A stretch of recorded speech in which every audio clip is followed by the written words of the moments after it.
giant hole, trying not to kill anyone. Okay.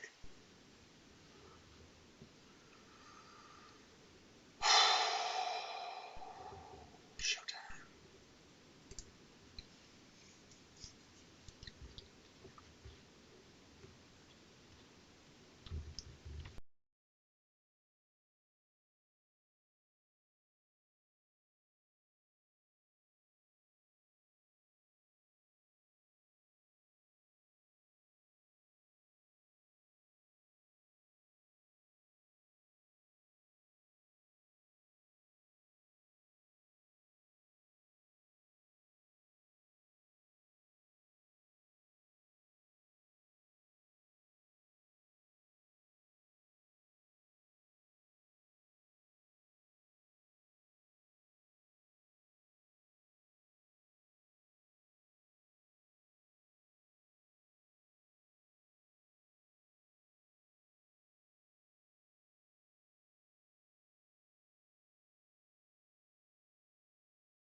Alright, welcome back. I am Mr. Touch Freak. Thank you for joining me.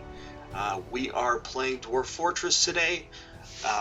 We're back in the Plains of Enchantment world, and our fort is the Beguiledbastions of Beers, ruled by the local government, the Whiskies of Church. Our fortress is down in the far right-hand corner of the world, and we are ready to go. We're gonna be having a lot of fun today. We're gonna be continuing our big dig, going down to about 15 levels to create a new grand entrance. We're also gonna be trying to fix some dwarves who are very, very unhappy. See if we can't make them a little bit happier. So we're gonna have some fun today. This is the fort here. This is the surface level. As you can see, we've got some rivers. There's two waterfalls, and we have lots of stuff going on here. This fort is mature. It's almost 13 years old. Hopefully, we're going to wrap up a good chunk of time here today in it and get some progress on the fort. Let's go down. Let's go down the fort, and we'll show you where we're going. So it is winter right now. Our river is frozen over. Which means that it's a good time to do any water-related digging that we might want to do, which we're going to be doing some today. Actually, we're going to be doing some right away. Wood storage and all the good stuff here. This is the grand entrance that we're working on. It's going down a long, long way, and we're going to keep these dwarves busy today. All right, thank you for joining me, and let's get to it. All right, so I'm going to zoom in so we can see what's going on a bit. See these dwarves in action. We built last time on the stream, last time on Mr. Touch Freak's stream, we had redone this bridge down here to be a little wider, make it easier for dwarves to get where they're going. This little walking exclamation mark is Godin. He is my count. He's the royalty in the fort, and of course he's miserable as all hell. So he's just stumbling around obliviously right now, as he does. So maybe we're going to try to fix him today. but he might be one of those unfixable dwarves that just nothing can happen with. Can't do anything about. So, all right, let's go. Let's get back up to the dig. We are currently digging a big giant hole. You can see them here. This is our grand entrance, where the new where this bridge is in the process of being built. We've got some cats climbing on the cliffs. Always fun. You can see them right there. And this is going to go down quite a ways down here, and it's going to go all the way down to the river level, which is way down here. So that's going to go down a long ways, and going to be very dwarfy, very grand once we get there. Right now, they're in the process of digging out this giant pit, and yeah, diggy. These dwarves got to go. All right. Oh, are you trapped? No, you're not trapped. Okay, good. Okay, so digging a hole. Oh, good. We have a Droutha birth. We've got new livestock. Speaking of which, we have way too many livestock. Let's pop down to the Cavern Layer. So this is our first Cavern Layer. This is the only one we've opened in this particular fort right now. We've got a number of different critters trapped here. You can see here we've got a couple of a Gorlak and a helmet snake right up here. They used to fight, now they're just friends because they're trapped. Over here we've got a forgotten beast, and right here this is Beguiledbastions. He's kind of a pet. We like him. And we have the corpse of another forgotten beast which showed up. It was a giant blob of water, and well, Beguiledbastions killed him very quickly. Over in this corner, where is he? Where are you, you silly guy? There he is. Yeah, I see him. Okay. He's right here. That is Abba. He is what is he again? He is an enormous scaly ribbon worm. It has a broad shell and is ravening. Its buff scales are oval-shaped and overlapping. Beware its webs. Now, this whole cavern layer is completely sealed off, so we're in no danger from any of these guys. Eventually, I'm going to bring my Mark Dwarves down here and shoot them to death. And there's another one down here as well, down at the very bottom. And he's trapped as well. I can never remember where I kept. Ah, there he is. Okay, so he's right here. That's Siwat Pestratega. And he's an enormous Dimetrodon with lidless eyes, with a dented left foot. Okay, so now that we've kind of caught up on what's going on here, whoops. Let's go back up the fort and see what's going on. This is our cloth level, our clothes manufacturing level. We've got lots of cloth industry here. We've also got a number of captured animals which I haven't figured out what to do with yet. Eventually, I would like to just toss them into a pit and let them fight to the death, but you know, they don't always do that. So, all right, and our grand entrance and artifact museum with all the artifacts in the fort for the most part. This is the mayor's office and bedroom, and so on. This is our resident vampire. He's very, very distracted. Hello, Mazuma. How is Saskatoon treating you today? I'm happy to be streaming again. Thank you. I'm looking forward to a big day. So we've got a lot of digging to do. We're gonna have a lot of fun. I'm really looking forward to getting this done. Oh shoot! I was paused. I shouldn't be paused. Okay. So the big dig. We're going down. I'm hoping to get a lot of time a good chunk of dwarf time done today. So let's hope we can get this done quickly. Our frame rate's really suffering though right now. How is Saskatoon, Mazuma?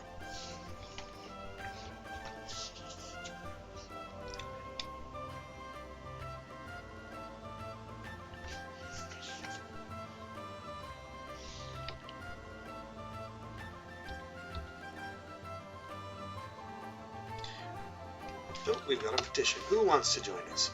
Dost not suck horrors. Well, first of all, not a terribly revealing name. This is a goblin that showed up. He keeps asking to join us, and I keep telling him to bugger off. So we're going to tell him to go away. But let's take... Well, sunny is good. Another cold day, sunny. What is it? We're sitting at minus 20 right now, which is actually kind of not bad, considering. So let's take a look at Mr. Suck Horrors here. He's a goblin poet. And let's see, what is he doing? This fort is very inclusive of anyone except we're a little racist, so we don't want goblins in the fort. We had a human a while ago, but he since we couldn't make clothes for him, he just ran around naked all the time. So yeah, we eventually sacrificed him to a forgotten beast. Oops. She doesn't feel anything after petitioning for citizenship. With the last, she was enraptured after communing with Lal Guardward. Like she reads like a dwarf. All like this whole thing is. She's not much different than a dwarf, but I really don't want a goblin in here. She is a member of the Combined Rags. She's a member of the denomination of Escorts. So interesting. I wonder who the Combined Rags are. Because there's a lot of the local goblin civilization in our world is the Special Cruelties. Great name. But there's a lot of other little, they're not goblin forts, but they're like these weird little mercenary forts. Let me show you actually real quick. They're weird little mercenary forts here. There's one here, the Lost Shell. These are the Washed Growls. If you check out Legends, Briar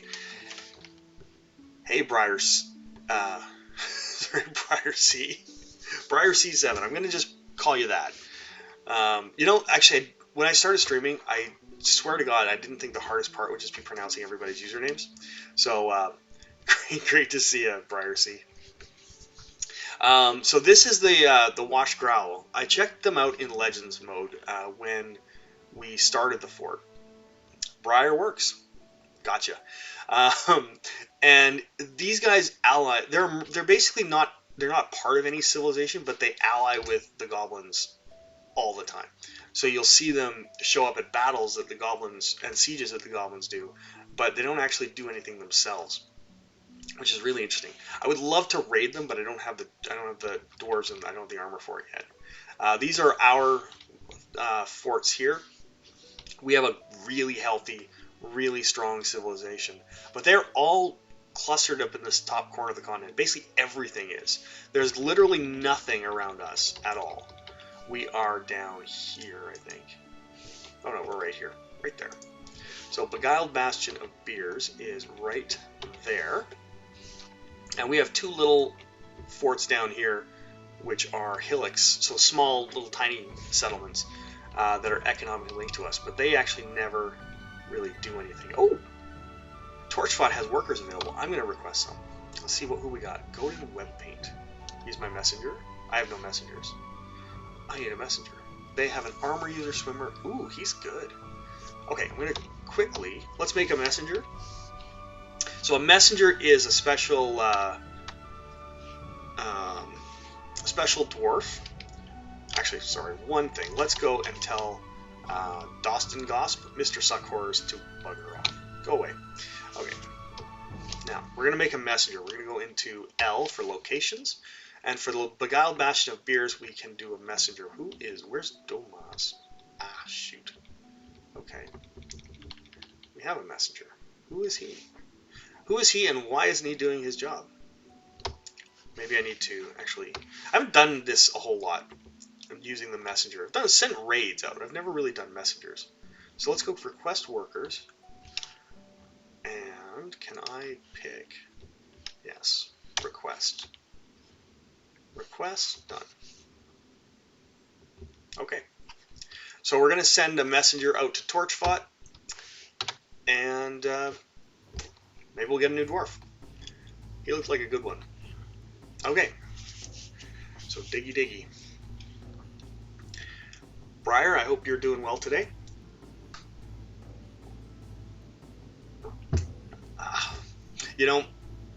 for this whole week of me streaming for the first time, and which is a nerve-wracking thing, I was doing it without coffee because we were out of coffee in the house and we didn't have a chance to go get some. So this is the first cup of coffee I've had in a week, and my God, it feels so good.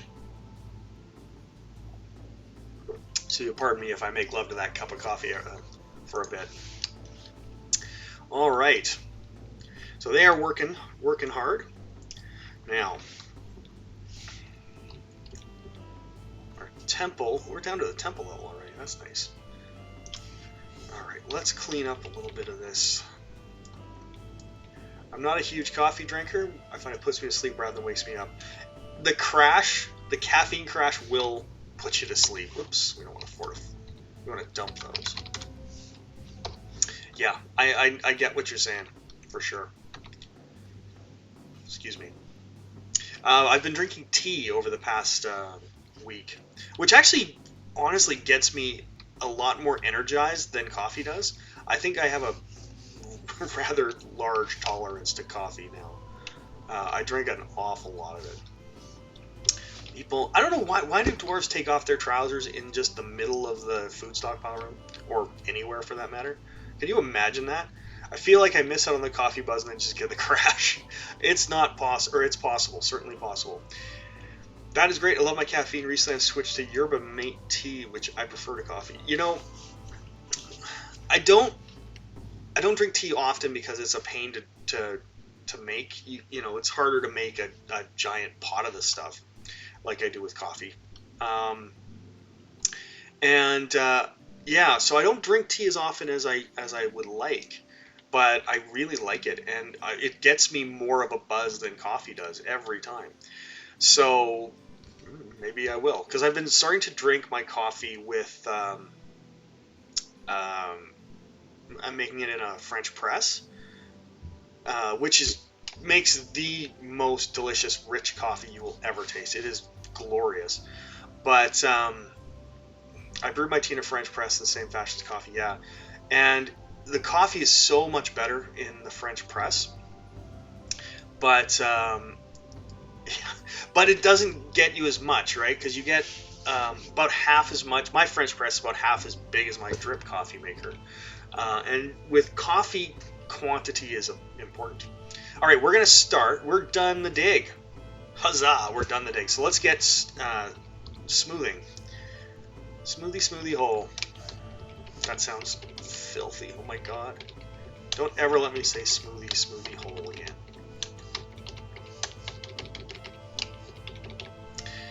So coffee has been an issue. Digging for glory and stone. The one upshot of massive digs like this is that your dwarves get buff as hell. Like my miners are unbelievably strong, almost unbreakable, which is cool. You could probably get a coffee pot. There's a filter that you can put tea leaves in and use your drip coffee maker. Yeah, I probably could. I have one of those mesh filters in my coffee pot right now, and it works well for coffee. I've never tried it for tea.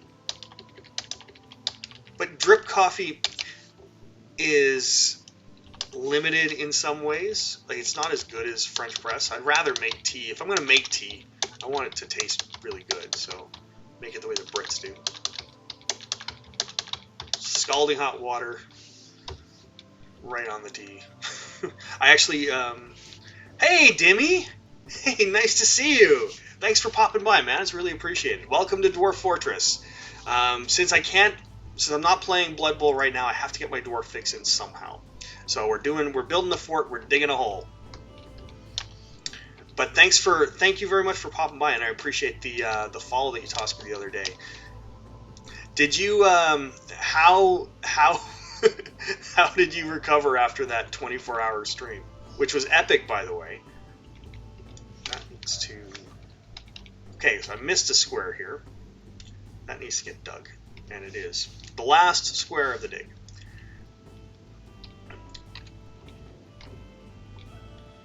It was a long. slept a lot. Yeah, I don't doubt it. I don't know if I could do that. I'm too old to do that sort of thing. I used to do all-nighters all the time. I used to play video games like all day, all night. And yeah, I hit 40 and I can't do that anymore. Sleep is a good thing.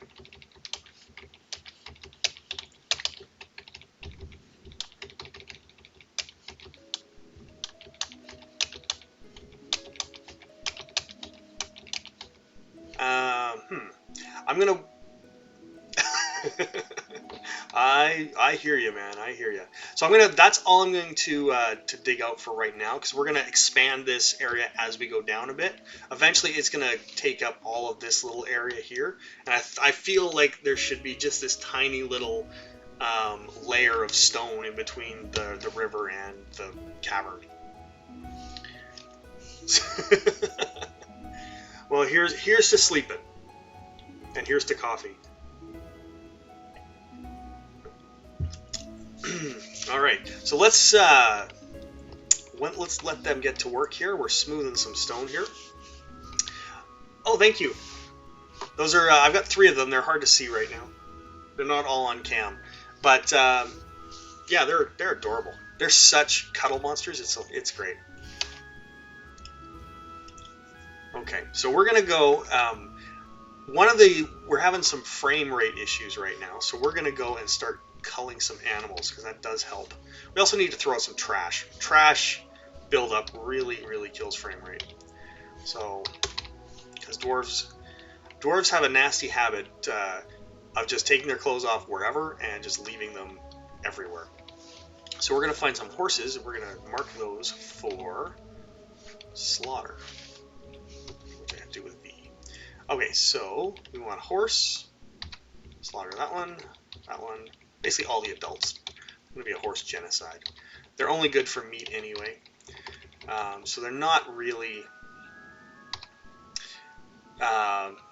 useful animals in any way. They can't pull anything or do anything like that. So really we're just gonna cull them.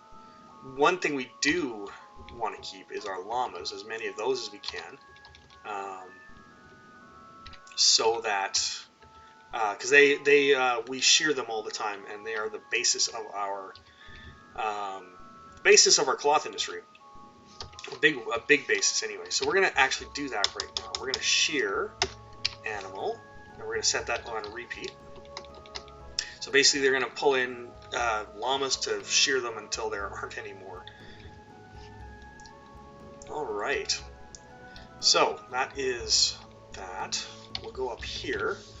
This guy is processing plants. So what he's doing there in that farmer's workshop, he's taking our plants and creating thread out of them to weave into cloth, which is done in our loom here, which is just over here. And they're doing that right now. So good. So we will have clothes for our dwarves, because there's nothing worse than a naked dwarf running around. All right. Let's get back up to the dig, shall we? Now, actually, one thing that okay, so they're still working on that. One thing that I realized is that we have a waterfall. This bridge and this whole entrance, and part of this, what I was planning or what I wanted to do, is to create a waterfall, or to create a bridge that kind of goes underneath the waterfall. However, I realized that is actually a good way to kill dwarves, because dwarves will very easily get pushed aside by falling water. So what I'm going to do up here is I'm going to divert it so that it goes around the bridge. We're going to build a little structure right here to divert it. So we're going to get busy on that. And the best time to do that is when the water is frozen. So we need a way down, because right now there's no way down here. So we're going to dig a quick channel here. This is ice, so anything I do here will melt eventually when it thaws, and yeah, it'll just be fine. So we can dig into the water all we want. So I'm thinking right here we build a little small little triangular tower to divert the water flow, and it will also look very cool. Okay, we're also going to need a way down here, and we're going to have to chop some trees down. which is also fun. So I'm going to go... Where do we want to dig that? Just right here is fine. That should do.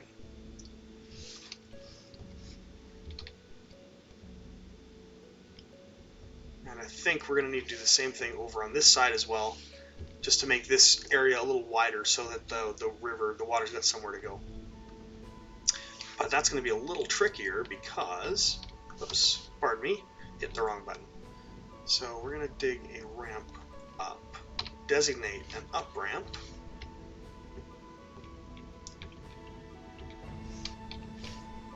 Nope. That's going to be too far. Okay, so we're going to dig a stairway. Oh, we know, I'll worry about that later. Okay. Gameplay importance, 25%. How cool it looks, 75%. I agree completely. You know, if I was to be completely honest with you, with this fort is entirely indefensible in many ways. There's so many open stuff that's open to the air. If we had a dragon, for instance, that flew into the fort or into the map, we'd be doomed. There would be literally nothing we could do, because they would just fly right in. But it looks good, and that's the important thing.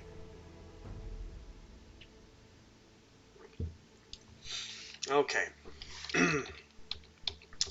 So my dwarves are still smoothing, which is not surprising because I didn't give them a whole lot of time to work.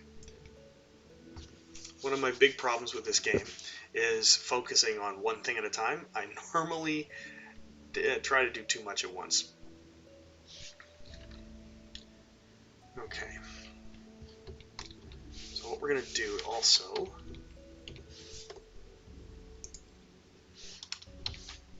We need to go around and find all the leftover cloth, all the clothes that they leave around. What I'm doing is I'm marking them for dumping. So what they're going to do is they're going to take these clothes that are just left all over and toss them in the trash. Which doesn't sound like compelling gameplay, but is really important because this fort will get really messed up over time. See, now those are perfectly good. Stress level is good. Actually, you can see in the bottom... oh, so pardon. Let me turn my dogs off for a sec. So you can see down here in the bottom corner, that's the stress level of the dwarves. So we've got 76 dwarves that are perfect, or just fine. 2 dwarves that are unhappy, and 1 that's stressed, very stressed. This level, or that level there, is completely bonkers, essentially. And then we've got 25 dwarves who are ecstatically happy. And 15 dwarves that are kind of in between, fine and ecstatic. So our stress levels are perfect. They're fine. I'm not worried about it. We do have a couple dwarves that are nervous wrecks that are stressed and are problems, and I don't know how to fix them. I mean, how do you fix a dwarf that is a nervous wreck but constantly puts himself in the most stressful situations he can find? That's our mayor, and he's just like, what do you do? Why? I just don't know how to fix him, and I don't think he is fixable. If I was on the newest version, I would probably be fine, because they've Tarn fixed or changed the stress level balance a lot. So, for instance, rain doesn't completely drive a dwarf insane anymore. Not as much, anyway. And, ooh, look at all that. So much trash. And dwarves will get used to seeing dead bodies, and it won't... yeah, poor Godin. I really wish we could fix him somehow. But anyway, so yeah, so stress is a lot more balanced. It's a lot easier to manage in the newest version, but the utilities that I use are not developed yet or not released. They're not updated yet. And I've been playing around with vanilla vanilla vanilla Dwarf Fortress with just you know, texture, a more standard texture pack, and yeah, it's really hard. After looking at this graphics pack, it's really hard to go back. It really is. So I'm waiting patiently for the new version. Okay, so more trash. That one's fine. See, dwarves will also just discard their clothes that are still fine. Honestly, those socks could still be worn for quite a while, but they discard them pretty quickly. And if you don't stay on top of it, then you get big issues. So I'm also going to go check one of my other trash compactor. Let's make sure, because there's quite often a lot of stuff that piles up in here. That's actually not bad, but let's get rid of that. We're going to pull the lever and smash that stuff to bits. So pull the lever. So, but yeah, our stress levels are fine. We've got a couple dwarves. There's one right there that is unhappy. Let's see who he is. That's our tailor. And so let's look. If we look into his head, he's been under a great deal of stress. Felt satisfied at work, felt lonely after being away from family, frustrated after lack of decent meals, and frustrated after being able to acquire something. Okay, that's something that we were going to do. We'll remember.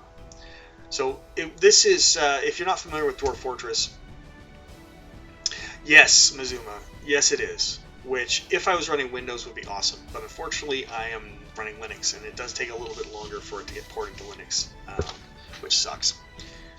But oh well.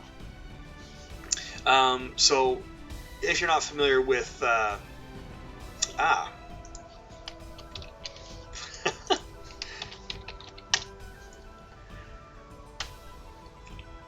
so that is so just put a link in the chat to the Lazy Noob pack, which is not called that anymore, but it's the starter pack. But it is very useful. It basically simplifies installing stuff, and simplifies changing graphic sets and tile sets a lot. I think it's really important to have. Actually installing a mod or a graphics pack on Dwarf Fortress is a pain. It's with adding or editing text files and whatnot, and there can be issues. I messed around with it a whole bunch last night. It was not fun. No worries, Stunning Toaster. Thanks for coming by the way. How active is the modding community? Like image packs? Yeah, there's tons. Actually, if you check out the Dwarf Fortress wiki, there's a ton of information on there about mods and packs. Shit. I'm still not used to streaming. I was about to type in chat what distro I use. I use Linux Mint Cinnamon. I use I'm on the latest version. Actually, I think I'm on 20 still. I haven't upgraded to the latest version. But it has Linux Mint, in my opinion, is the most. Let me just. Why am I? Okay, let's get back up. While I'm talking, let's watch some dwarves doing their stuff. We're just about done our smoothing.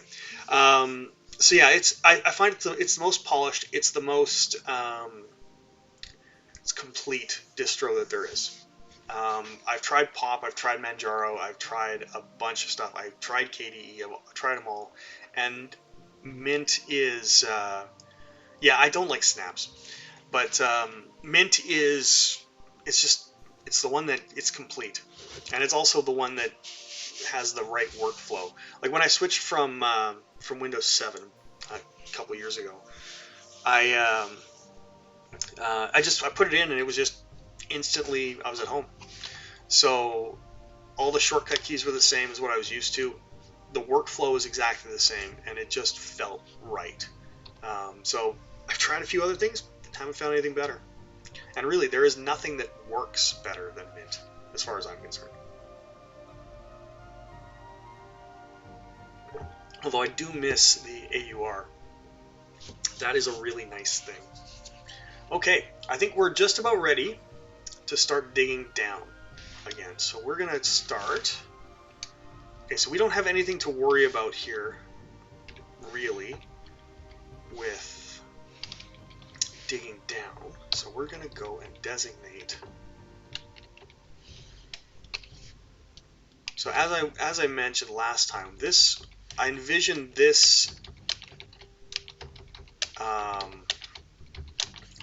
kind of area slowly expanding downwards, like so. So we're going to go one step at a time, and we're going to start as well opening up the opening. So all of this is going to get channeled out too. Okay. Actually, no. We want to dig that. Sorry. Okay. X that. Let's do that all over again.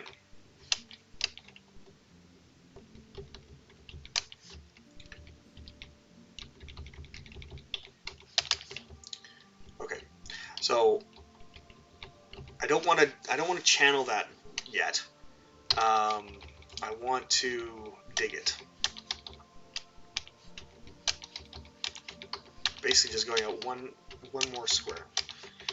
Got a long way to go, so there's plenty of time to expand it. But the reason I'm digging and not channeling is because I want to make sure all the walls are smooth. Alright, we're going to do the same thing here. So that's going to all go. And then that's going to go. That looks right, yep. So all of this is going to just get expanded out one square at a time. This feels like it takes an insane amount of patience to do this the way I'm doing it.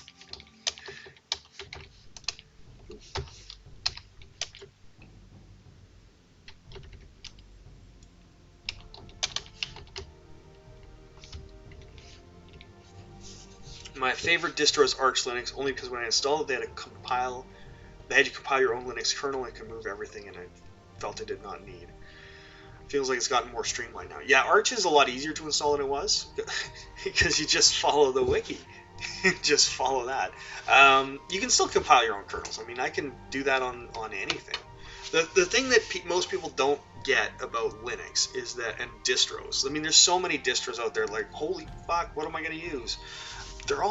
It's just Linux. I mean, eventually you can make them all the same. The only real thing is how updates work, how upgrades work rather, and how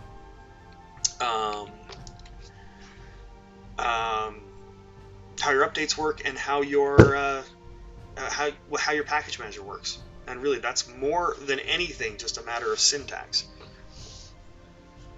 Oh yeah, Arch Linux. I use that all the time. And I'm not even using Arch, but I mean, there's no other place where you can find out how Pulse Audio works. Not like anyone knows how Pulse Audio works. It's a goddamn nightmare, that thing. Do this. Did it work? Go here. Yep, pretty much. Yeah, so I've been using Linux for about 2 years, and actually it's funny because going to Linux is what got me into Dwarf Fortress in the first place, because when I was installing it, I installed it because of, basically, I switched to Linux because of Proton and Steam games working on Linux, Windows Steam games rather, which was incredibly exciting, because that was the one thing holding me back. Like, it holds everybody back, really. Is it possible to download Linux on my PC and choose whether I want to boot into Windows or Linux? Yes, it is. You can dual boot. It's not necessarily recommended for new people, simply because it can cause problems. Windows can overwrite when Windows updates. It can sometimes overwrite the Linux bootloader. So you do need to do a bit of troubleshooting, and now it's actually a lot easier just to single boot Linux. But you can definitely do it, and it's not that hard. You can also try Linux on a USB key. So every Linux distro comes on a live disk or whatever, live CD, whatever. So you can download it, burn it onto a flash drive, plug it in, and try it, and it's a full distro. It's just typically not persistent, so that when you plug it in and you try it, any changes you make don't. Godin, hang on. Godin's here. What the hell are you doing, Godin? What are you doing? Are you seriously hauling crap? What? Oh, sorry. What's his job? He's a... No, he's just going to go complain to the mayor about the horrors of his life. The funny thing is, he is the one in charge. Yeah, that's true of anything. But what I recommend is go out and buy a cheap $30 SSD, 120 gig or 250 gig SSD, and put Linux on that. First of all, performance gains, holy fuck. And Linux is not big. I mean, it takes about 30 gigs to install a full Linux distro. And your performance will be a lot better, and it's also a lot easier to fix if Windows messes around with things. But yeah, it's really simple. Linux is really easy to install, and it's really easy to use nowadays. I do recommend Linux Mint Cinnamon for anyone who is getting started with it, because it is it's a really easy distro to get started with.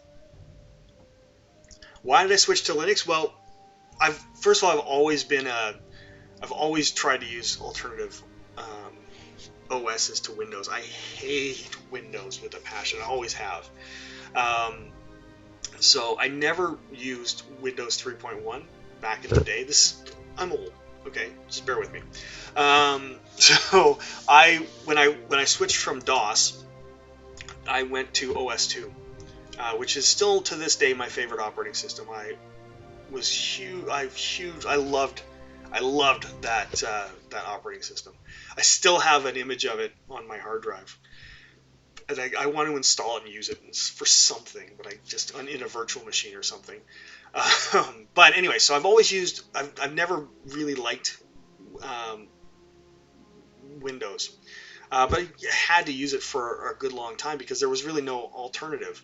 Linux wasn't ready as far as I was concerned, and I didn't know anything about Linux really, other than it was there. But yeah, when Linux.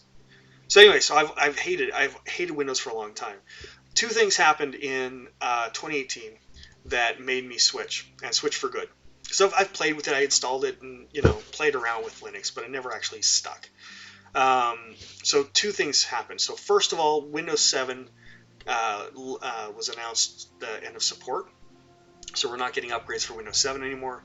And secondly, Proton was released, which helped with compatibility of games. So Windows Steam games essentially work just as easily as native games in Linux.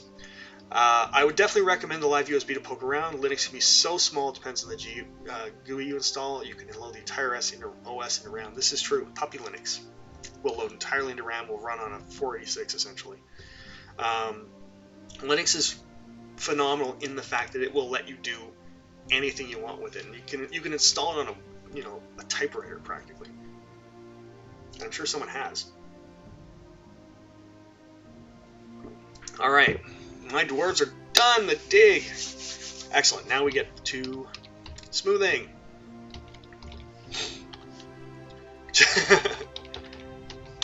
Yeah. Linux pranks.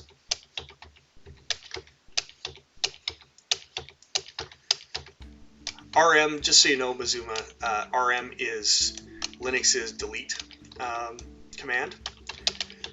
And so there is a command that will wipe out your entire everything with no regard to anything, no prompts, no nothing. It's just everything gets wiped out. The great thing about Linux though is your Linux will everything will get wiped out. Linux will still run pretty much flawlessly until you reboot, and then it will be like explode.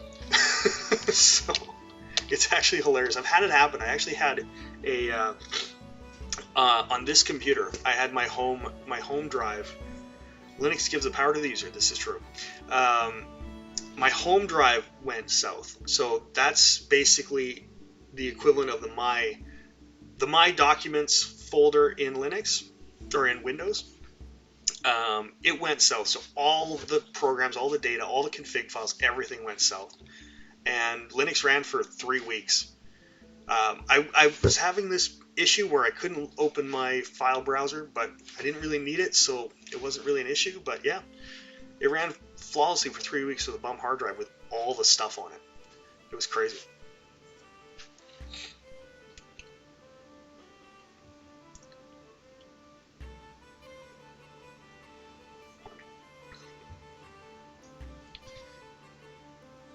Okay, so they're smoothing. This is looking pretty good right now. I'm not sure about this little notch right there, but we'll see about that. I may end up widening this out and making it more of a curve, but we'll see. Okay, so we are down. We're just about ready to continue the dig. All right. Well, that depends. It will run, but it may not run. Well, it certainly won't.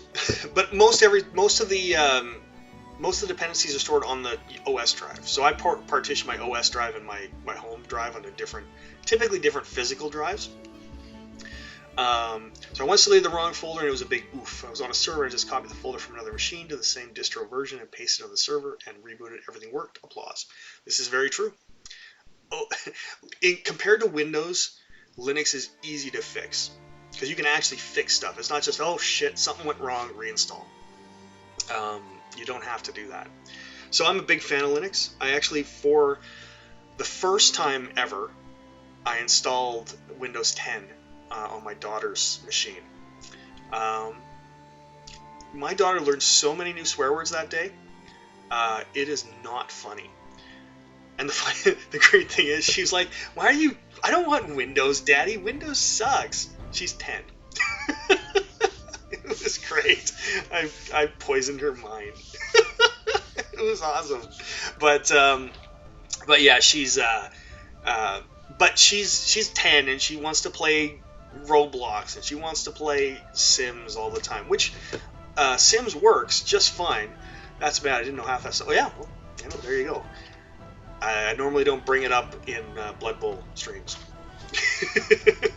But Linux is it's cool.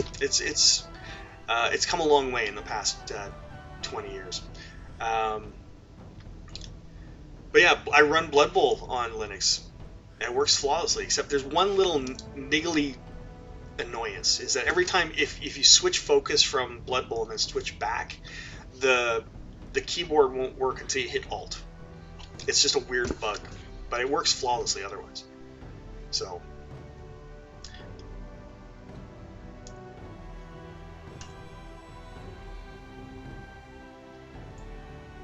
Okay, Dwarfy, we are just about done and we're going to be ready to dig down again. Now, big question is, do I want to keep this little extra notch here? I don't think so. Because if we're going to do this, let's do it and be perfectionists about it.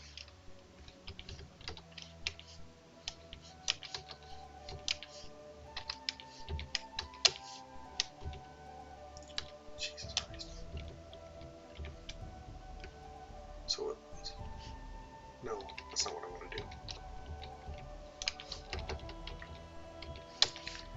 I'm going to do it, be a perfectionist. So that has to go.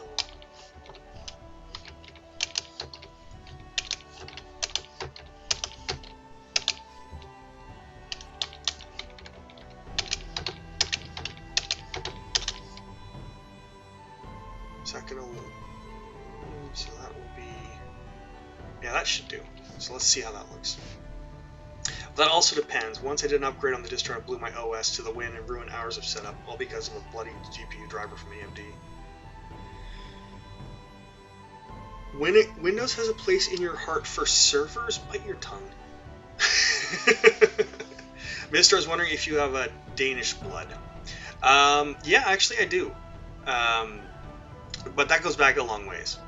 My parents, on my dad's side, we originally emigrated from Germany, England, like in Holland area. So we're not entirely sure where, but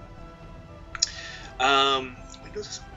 That sentence, Windows has a place in my heart for servers, doesn't even make sense. But anyway, I'm not a computer professional, so I have never run a Windows server, so I'm just going by the memes. Oh shoot, I think I goofed up here. Oh no, I didn't. No, we're good.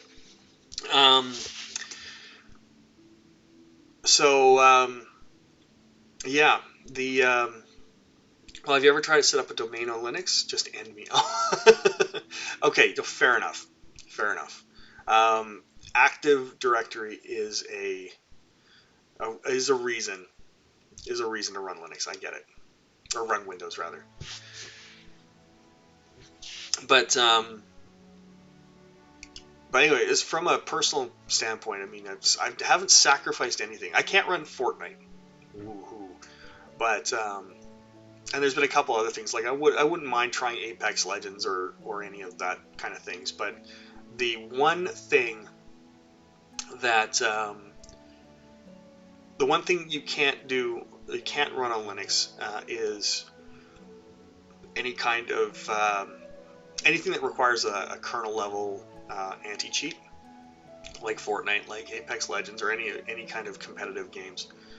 With the exception of Overwatch, actually runs perfect, like really well, and CS:GO, which is Linux native, which is nice. Actually, I was surprised when I switched to Linux, and this will not be a complete Linux stream. We will actually talk about Dwarf Fortress at some point.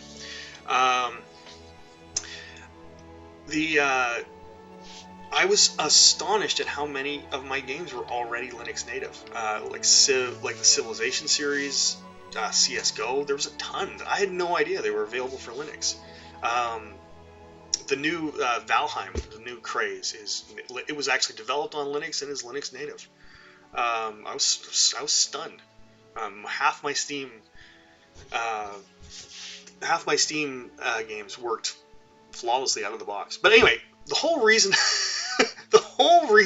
I fucking started talking about this was when in 2018 I wanted to switch to Linux because of that, because of Steam and how well Proton worked.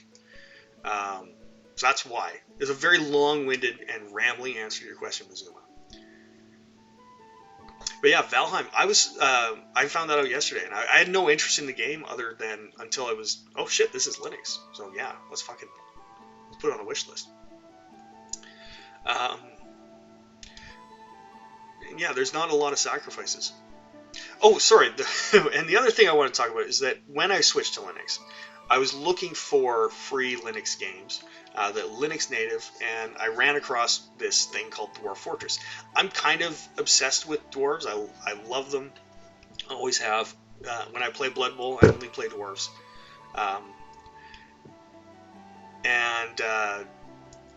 When I played WoW, I played dwarves. I actually ran a blog called the Dwarven Battle Medic, and Rock and Stone, Malt Beer. I love Gimli. But yeah, so it was kind of, I'm like, Dwarf Fortress, that sounds cool. And then I saw it, I'm like, wow, this is really neat. And then I played it once, I'm like, this is incomprehensible. And then I watched Krug Smash's video of my first fort. Did I do that one? I didn't. I need to do that one. Yep, me too. I'm a big dwarf guy. In D&D when I played D&D. In fact, I just actually had a dwarf paladin, and he used. I wrote this song to this tune of Glory, Glory, Hallelujah, Glory, Glory, Moradin, and so he would sing that as he was bashing enemies with his hammer.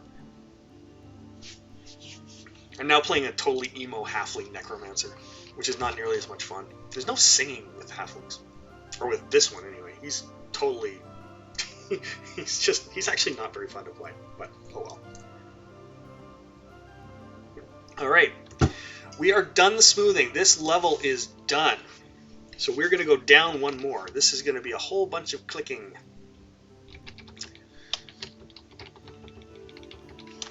Whoops.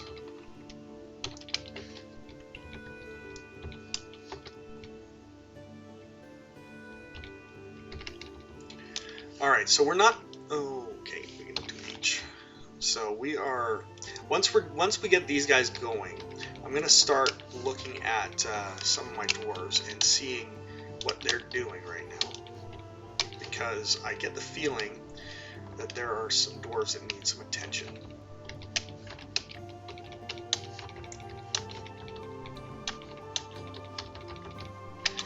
We were building, at the end of last stream, I was building some tables and chairs so that we could give them some tables in their bedrooms. Dwarves like that.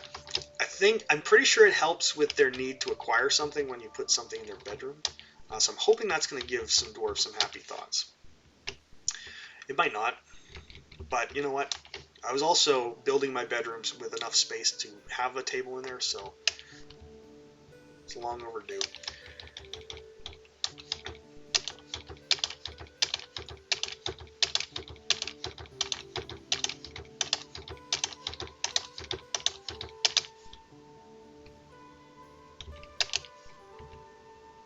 Okay.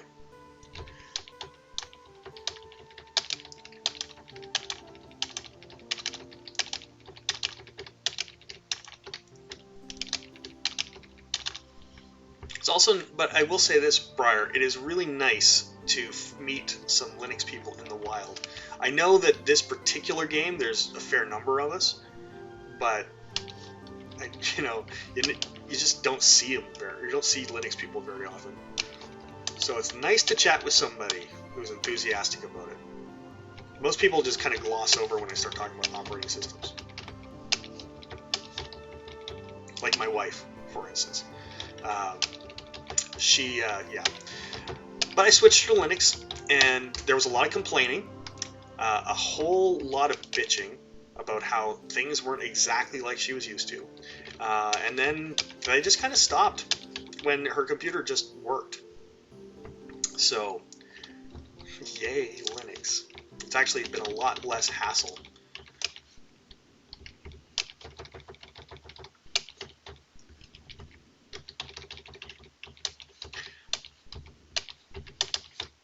The other interesting thing that I never thought is I actually really enjoy the command line.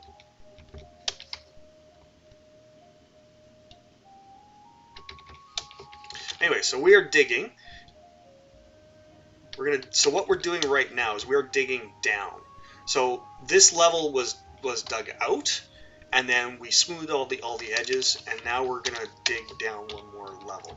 So the only way to dig down safely for any kind of length is to do it very deliberately, one level at a time. Otherwise, dwarves will get ahead of themselves. They'll start digging down one particular trench and get stuck, which actually happened when I was digging my well. I'll show you that actually if you want.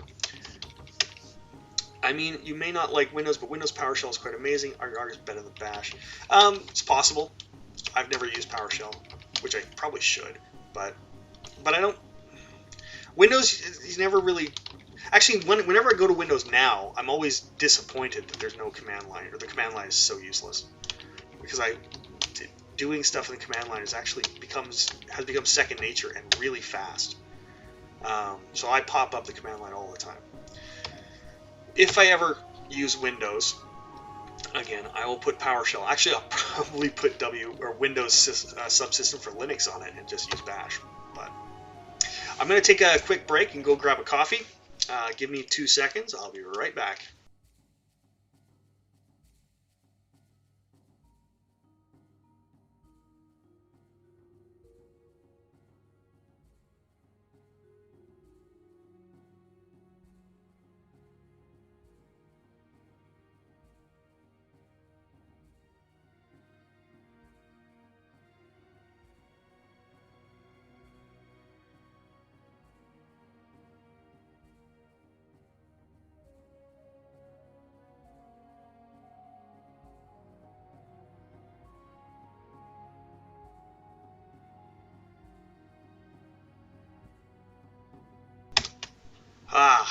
Nothing like a hot coffee.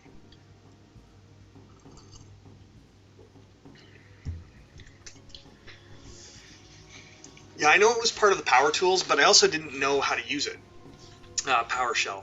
So I never really bothered with it, right?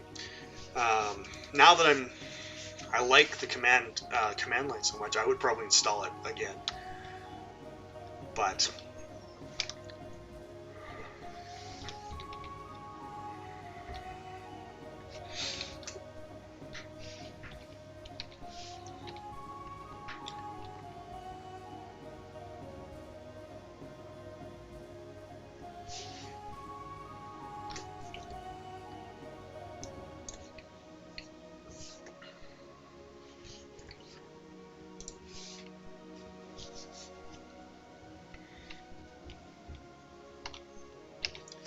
oh, more clothing. These dwarves do like getting naked. I swear to God, these dwarves, when they get a stain on their shirt, they just take it off and leave it. And then I have to clean it up. I probably will. When my daughter, I need to set up SSH on that, or on Windows, on her system, so I can remotely come in and maintain it. So I will probably use PowerShell for that. But again, you have to learn PowerShell. It's a little different.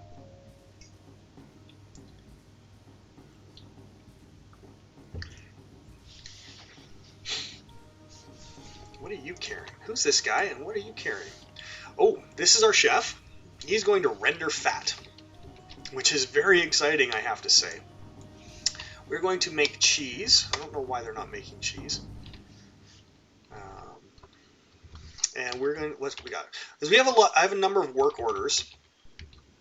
I'm going to show you real quick. This is my my manager with all the work orders. I have a work order for cheese, and actually I think they are doing it. I think we're just out of milk, so we're going to cancel that. Let's go down and tell some people to milk some animals. Now that's done in a farmer's workshop, which are these ones right here. Processed plants, shear straight llama. Okay, first of all, let's check how much milk we have. Dimmy, I bet you never thought you'd watch a stream where someone milks animals to make cheese. So, it's a very new day. Milk.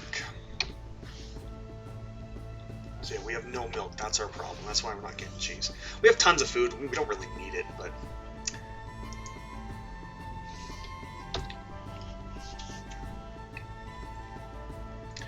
that's nice to me. Nice to see you too. You know, actually, Dimmy, you're a bit of an inspiration, because I have to say that I've enjoyed your stream for a long time, and I figure, you know what, when I was thinking of doing this, I'm like, I can at least be as entertaining as Dimmy. And I know you've got a really, really loyal following, so you were an inspiration, man. So thank you. I always lurk on your channel when I'm not doing anything, or often do anyway. I've been watching a lot of Dwarf Fortress streams lately. Okay, so we need to milk some animals. So we need a new. I think we need a new workshop, because we have. These ones all seem to be busy with stuff. So that's automatic. Let's repeat. So you know what? We got these guys processing plants.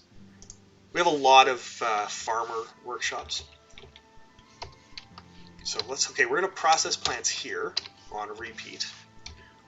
And we're going to go down here and make this one.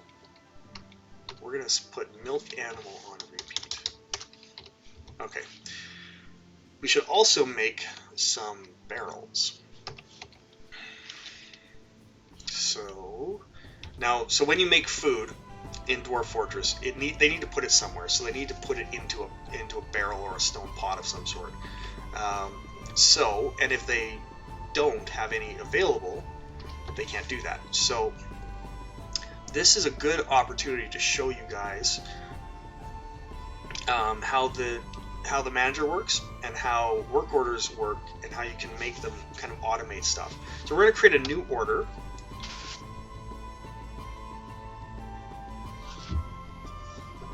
we're going to create a new order for rock pots. Okay, and we're going to make 10. Now, but we're going to do this, and we're going to make this a recurring work order, so that anytime we're short of pots, they'll make 10 more. So we're going to go into conditions, and we're going to add item conditions. So we're going to have the amount of items, which is items, press I for barrel, or pots, they're the same thing. If the available is less than, say, number less than, say, 20. So if we've got less than 20 barrels available to be used, they're going to make a new one.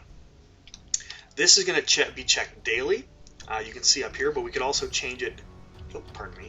Hit the wrong button. Is less than 20. We could also change that to be checked monthly, seasonally, or yearly. But this is a thing we want to be done all the time. We want to always make sure we've got at least a few barrels to be used for this. So every day, if there's less than 20, they're going to make 10. And this will be, the cool thing about this is this order will be sent out to all of my mason shops, or my craft store shops rather, so that, and I've got lots of those, so we should make those in very short order.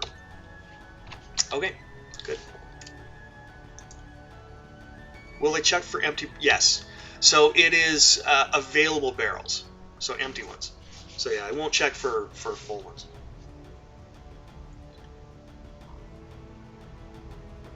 And I think it checks what's in the stockpiles. So if there's an empty barrel that's kind of laying around, that won't be counted.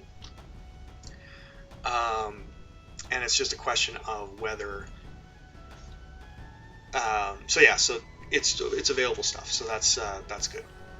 I appreciate the info. I've not used the manager yet, but it seems essential. It is so useful. I just started using it, and I can tell you this. Oh, they're building a bridge. All right, who is this guy? This is our mason, Tekud Shakarbim. Now, let's check out his head. Okay, he is disgusted after being nauseated by the sun. I have some cave adaptation issues in this fort. No one likes the sun here. He felt last season, he felt wonder remembering communing with Vesh. Dimmy, this, since you're probably not familiar with Dwarf Fortress, basically what we're looking at here is the inside of a dwarf's head. All of his thoughts, all of his feelings, everything that makes that dwarf unique. And this game is interesting because it is the most detailed, in-depth simulation of drunken idiots that you could ever imagine. So these are up here. These are all of his feelings. So he was annoyed after having a drink without using a goblet, cup, or mug, for instance. I've never set up a clothing industry because it seems so daunting, so I just buy all the clothes at Merchant Spring. Saw yesterday how you had the manager take care of it all, so we'll try that on my next fort. Yes, I'll show you how to do that, because I actually want to expand my leather. Right now I'm only making leather shoes, so I want to expand that a bit. Because who doesn't want to be walking around in tight leather pants as a dwarf, right? Hang on a sec. Just 1 second, please. For some reason, my follower count is not there. Just bear with me for 2 seconds, please.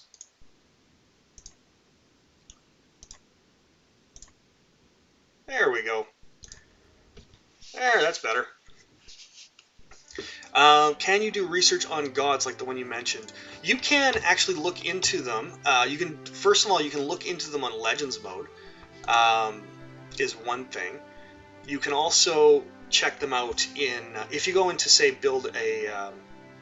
I'll show you. There's a couple of different ways to do it. So if we go into one of our shops, let's go to a mason shop. Okay, let's build a statue to Vesh. Okay, so we're going to build a rock statue. Now, if we go into details, press D, we can specify stone and we can specify image. So let's go to specify image, and we get this. Now, this will allow you to actually tailor what you want the statue to be and what you want it to be about. So we can do related to historical figure, related to site, civilization, or other group. We can do an existing image that we've already done, or specify a new image. So let's do this let's specify a new image. and we're going to find a creature, or actually a historical figure. And we just filter, search for Vesh. Now there's a lot of people with Vesh because this game is awesome. It has a ton of names, ton of it's actually got 4 languages in it, believe it or not. And they're something like 3,300 words. So we look for Vesh. Vesh is a deity of the Diamonds of Church. Vesh most often takes the form of a rotting male dwarf and is associated with death and rebirth. Now, inside the game, that's really all you can do. There's not really any way to... Actually, that's not true. We can look... We'll look at him in 2 seconds. But let's finish this. So, image of Vesh. We're gonna also add in here a creature. We're gonna add in a dwarf. Add in a dwarf. And we're gonna have just an unnumbered plural. So this is an image of Vesh, the deity of death and rebirth, depicted as a rotting male dwarf, and dwarves. And then we can make them do something as well. So let's do X is burning Y. I feel Vesh is kind of a vengeful god. So Vesh is burning the dwarves. And let's also put, because we are dwarves, we're going to put a shape in here of a mountain. Just because.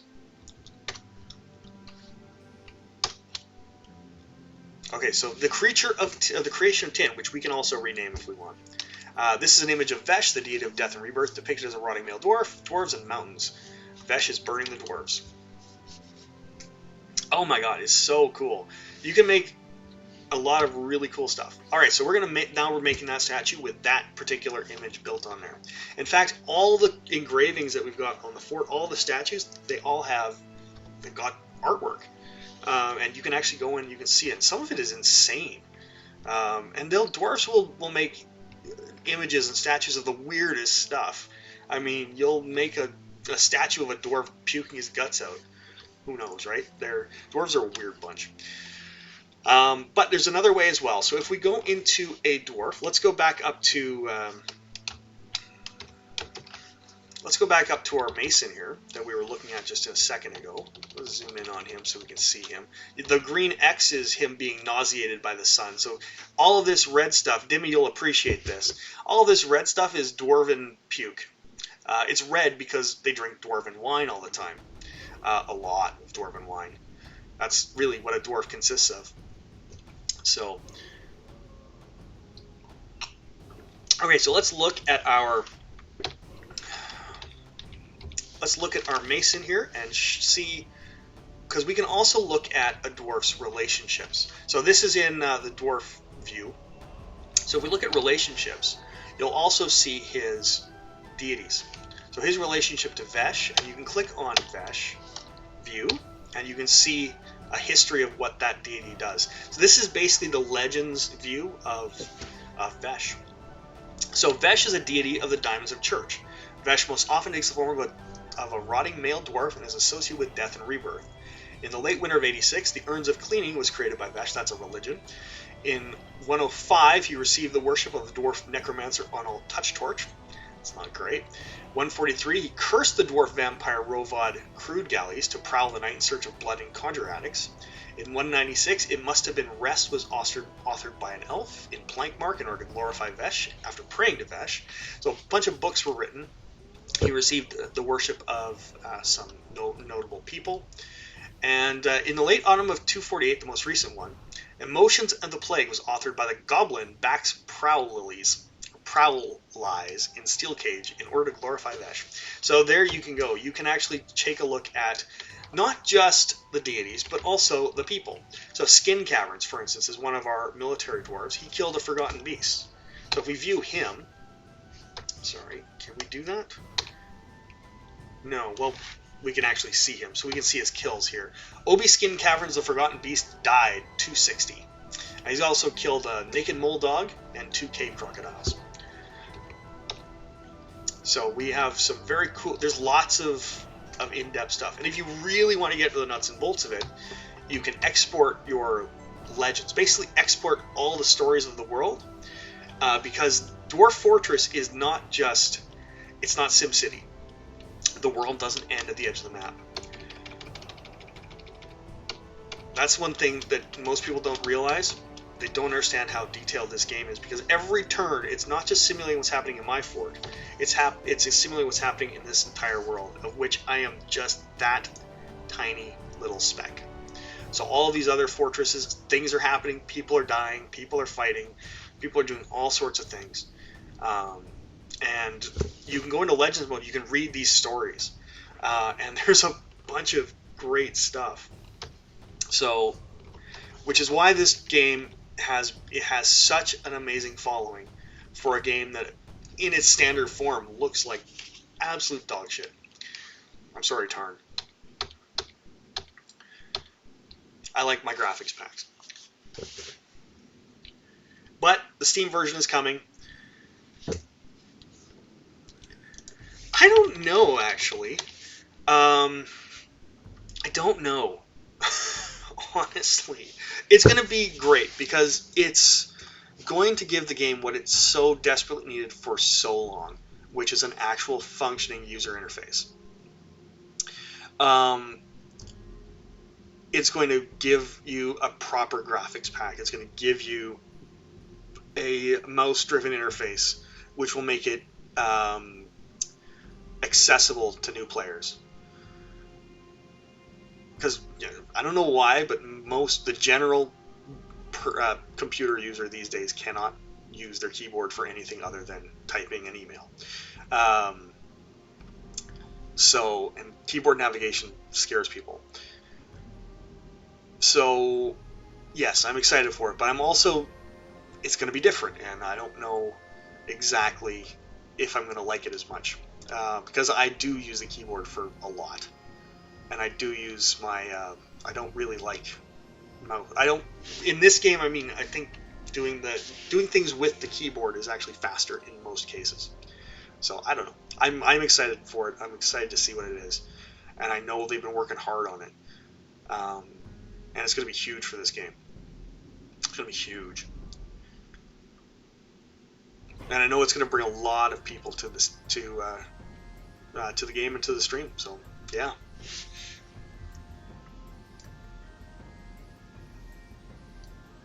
It's not a dumbed down version at all. It's all there. The whole game is still there. It's really just a nice tile set and a nice UI and a nice UI. It's all, the game is still the same. All right. Why are you guys? So this is our tavern, and one thing that drives me nuts is that no one seems to use it. We don't have a lot of dwarves just hanging out here. Could be that I keep them too busy, which is certainly possible. Our library is getting a lot of use though, which is good. So let's see what this guy is doing. The cool thing about this game is just how much information's here. So this is Odom. We've also got Sarvesh. So he's reading the book, or reading Book of the Stars. So, and this is the actual book that he's reading. So this is an elk bird parchment scroll that's encrusted with a well-crafted square, brilliant cut red gossulars. The rollers are made from slate. On the item is a well-designed image of squares in white opal. Written on the item is a manual entitled Book of the Stars, authored by Einod Fence Chairs. It concerns the creation of star charts. Overall, the prose is great. And it gets even better, like when you get into, whenever you see dwarves singing or dancing, which they do frequently, you can actually go in and look at what they're doing. What is the song like? What's the subject? And there's poetry, and it's incredibly detailed, like right down to pitch and notes, and like the structure of it. It's amazing. And if someone who actually knows something about music actually read that, would probably mean something to them. Unfortunately, I don't know anything about music. Okay, we're going to build a nice little wall here. This was supposed to be a wall that I was removed when I rebuilt this bridge, so I'm just going to put it back. Okay. I am anticipating the Myths and Creation update. Tarn seems to obviously have ambitious plans to simulate mythology and magic. Oh, it will be incredible. I'm actually kind of leery about magic in this. I know it's a fantasy setting and magic should happen, and we've already got necromancers who can raise the dead at the most inopportune time. So, yeah, it should be great, but I'm just a little leery about what it's going to bring. I can't wait till he finishes the villains release, because there's a lot of features in it that are simply not finished yet.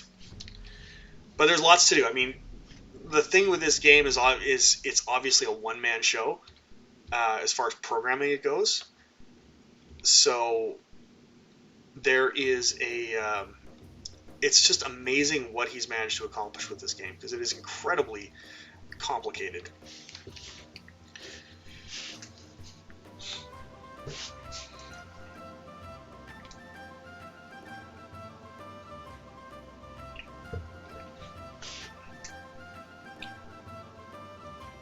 But yeah, I'm excited for any developments with this game. I mean, I can't wait to get into the new 4705 release, because it's looks like it's fixed a lot of issues.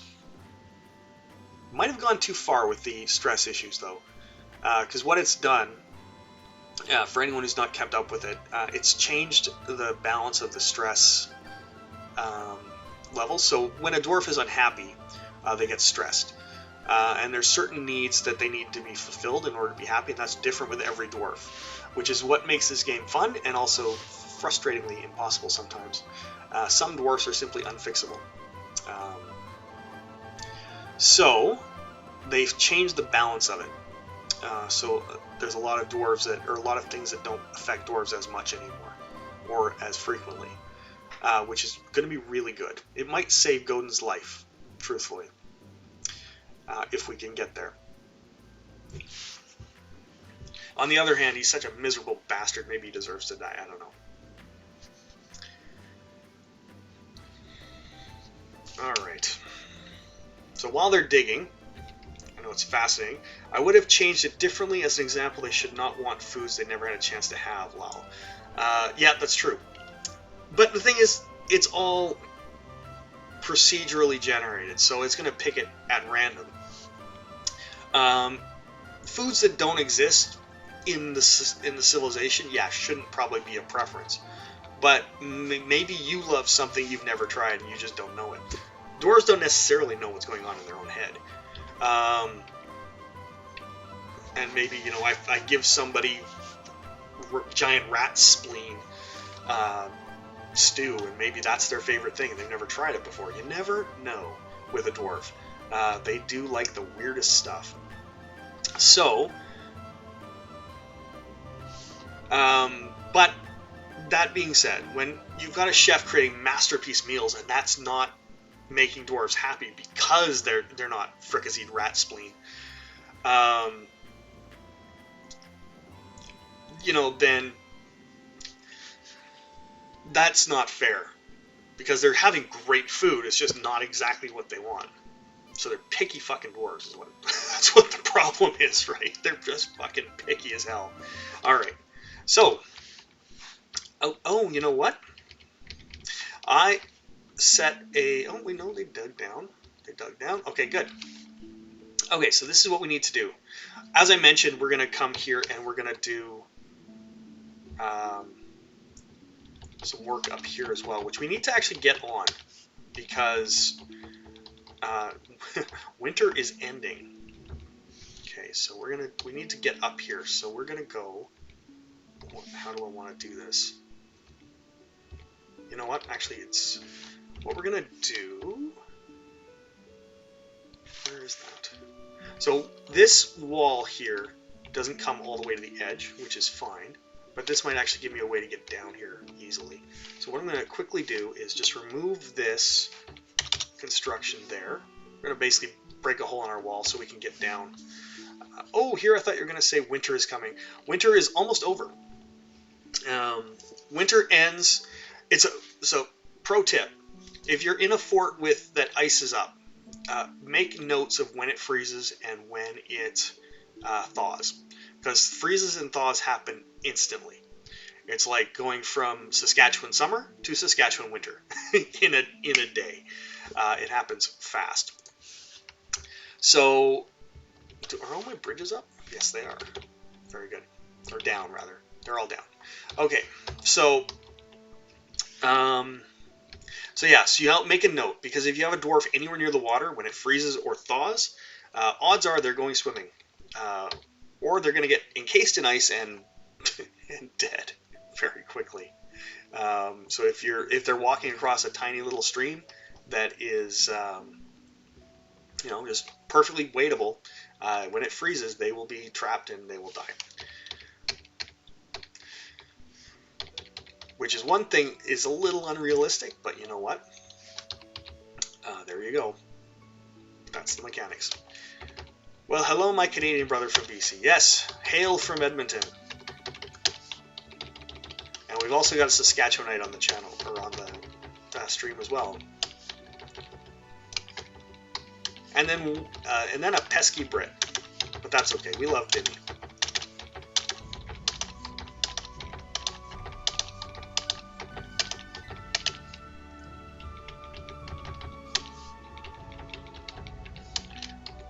I swear to God, I've had nothing but Canadians on my stream the entire time.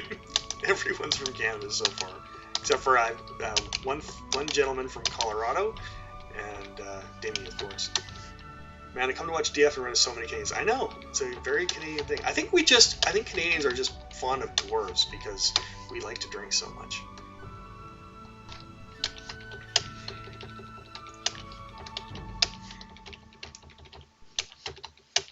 Okay, there we go. Now we're gonna have to dig this out, because we're now.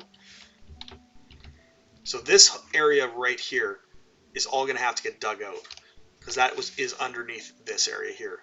Hello from New Jersey, Salajander. Thank you for coming. It's great to see you here. It's not just a Canadian show here. We're all okay. So I'm gonna we're all everyone's welcome, of course. Okay. So let's just get them finishing digging this out. We're gonna again expand this. I think this time we're gonna go pretty close to the edge here. We're gonna dig this area out that is underneath the stockpile. We're gonna dig that out as well.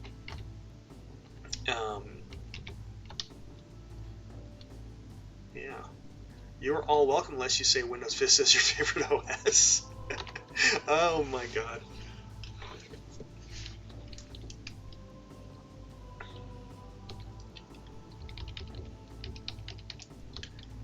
Oh, there's nothing more compelling than OS snobbery in a stream. So, but you know what? This is definitely I'm definitely an OS snob. So, there you go.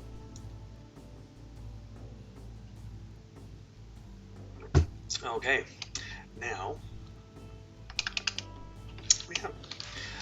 we've got one of the things that I was doing here is we're going to create entryways over here. A doorway here and a doorway there. I made this one in gold. You know, I had that in an interview once. They also asked what a command line is. I assume you're, Briar, I assume you're like a IT professional of some sort? I've never been asked. I'm in sales, so I'd never get asked about computers. But I always put Linux on my resumes just in case that resonates with somebody. We're going to go down to our forge level here real quick. I want to build a new door for upstairs. Now I don't have enough gold bars to do it in gold, so we're going to do this one in silver because silver door. There we go. Silver and gold, very dwarfy. We could do it in platinum if we wanted to, but yeah, no. Okay. So we'll go back up here. So we're gonna put that. We can see some logs that fell down. So up at the top here, we cut down some trees, and some of the logs fell down and landed on our bridge, which is kind of cool. All right. So what I'm going to end up doing is channeling all of this out. So it's it goes down a bit lower. The water is going to come in, hit the little construction I'm going to build, and divert around it. Hopefully that's going to miss the bridge, and it's going to fall down on either side of it, which is still going to look really dwarfy and probably cause less fatalities, which is probably a good thing. Okay, so we need to... Now that's just mud, isn't it? That's just muddy ice. Mud, mud, mud, mud. Okay, so we don't need to do a lot of channeling here. So we're going to dig. I'm going to dig out... Oops, wrong button. I'm going to dig out this ice, which I can't. Can I build something on top of that? I wonder if that is... block? Okay, can I build on top of that? Oops.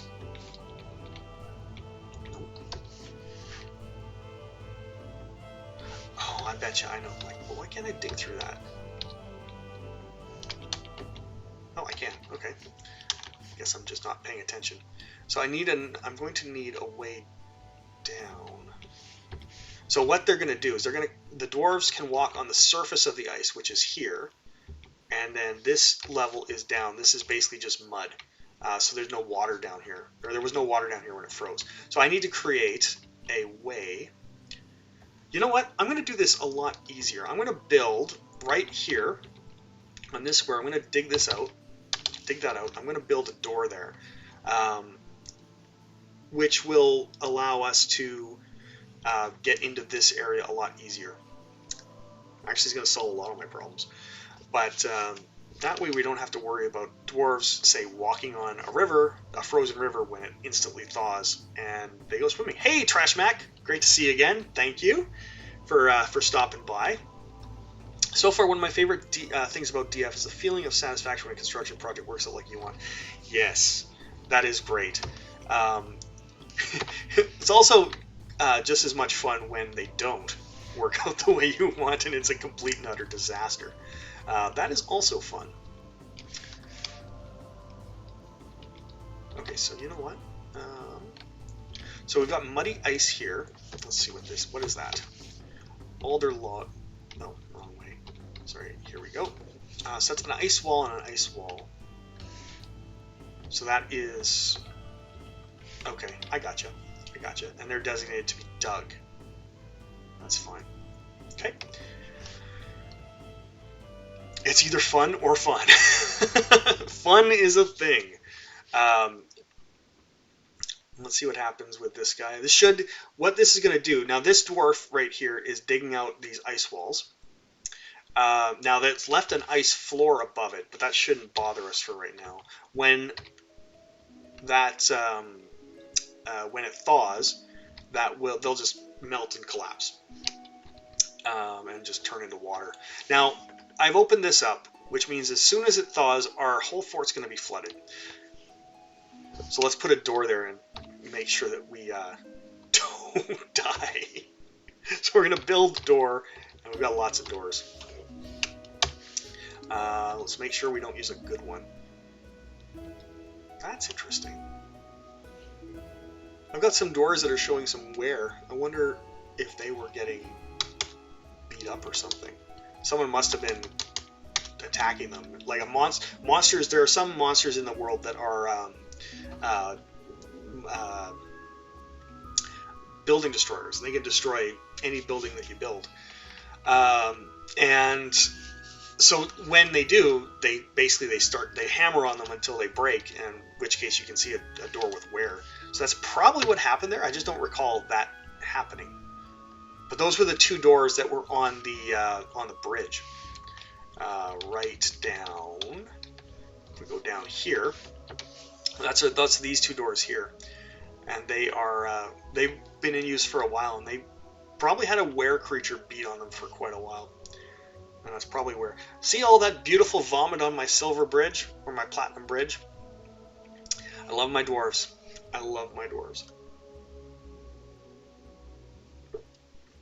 And if you're going to vomit, you might as well vomit up wine. Okay. We're looking good here. Let's go back up to my beautiful, beautiful, beautiful dig. How's Trash Mac today?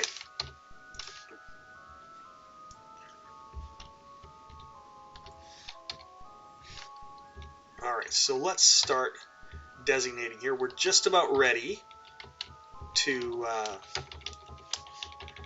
dig down again. Since we're widening it out, we don't have to worry about smoothing all these outside walls as much. This right here, though, we need to do, because this is going to stay.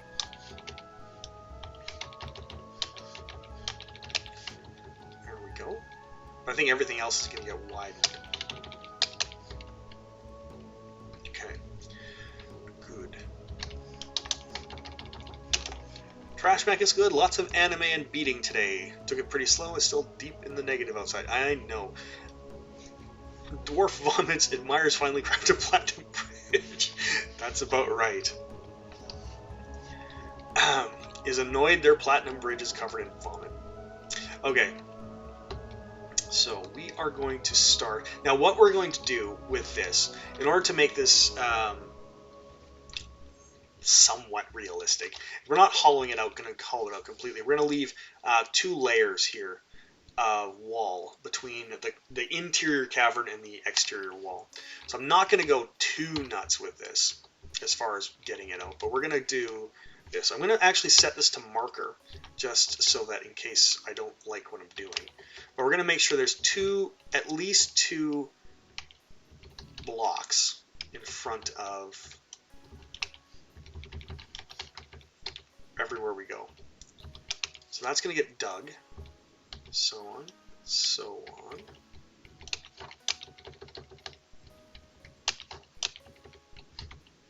And same thing with this particular corridor, I want to leave a little bit of space as well. So we're going to do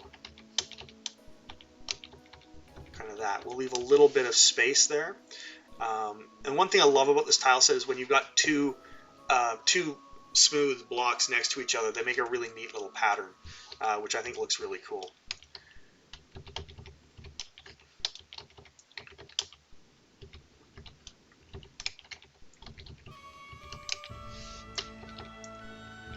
This is going to be kind of the final form of this particular dig.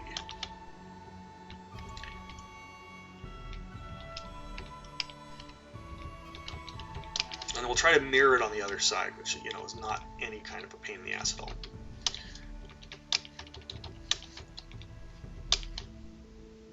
There we go. And that's all going to get smooth later.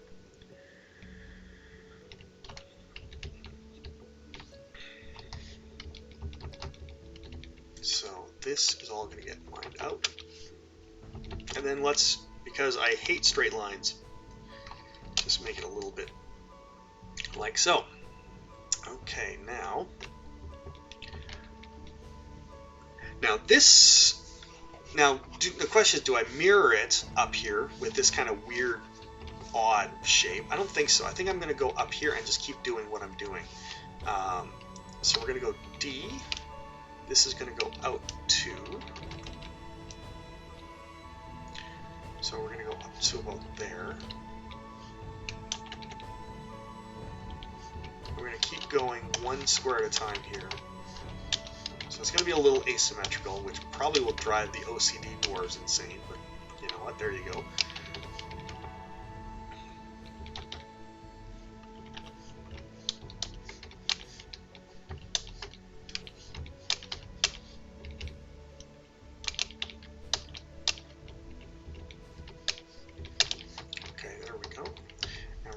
This here.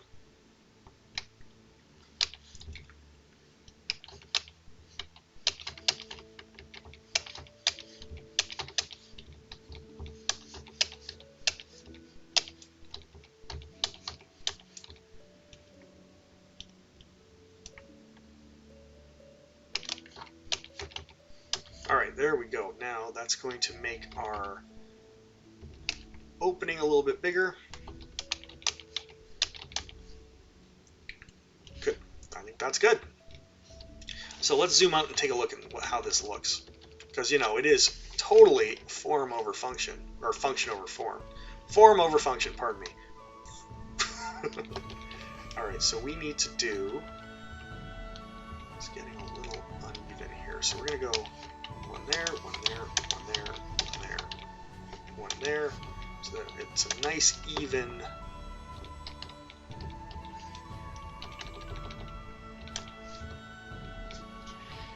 looks a little lopsided, but it's alright. So I decided with Proton. I'm going to give Linux another shot. Time to decide what distro to go with.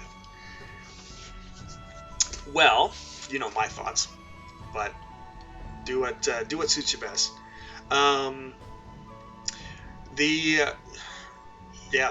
Do whatever you like. Pop OS is really good. If you haven't tried it recently, Pop is really cool. It is using GNOME. I'm not really a huge fan of GNOME, but their implementation of it is really good. They've got a tiling function in it, which is really awesome. And it's incredibly polished, like really incredibly polished. So if you don't want Cinnamon, and if you're okay with Ubuntu-based distros, that's a really, really good one. They've also, if you're on a laptop, they've also got the best power management. It's actually done, the distro itself is made by a laptop manufacturer, so they know what they're doing. So it's one I highly recommend. We're gonna just start the dig. I think I'm okay with this. So let's turn all of this from marking to. There's also another thing you might want to check out.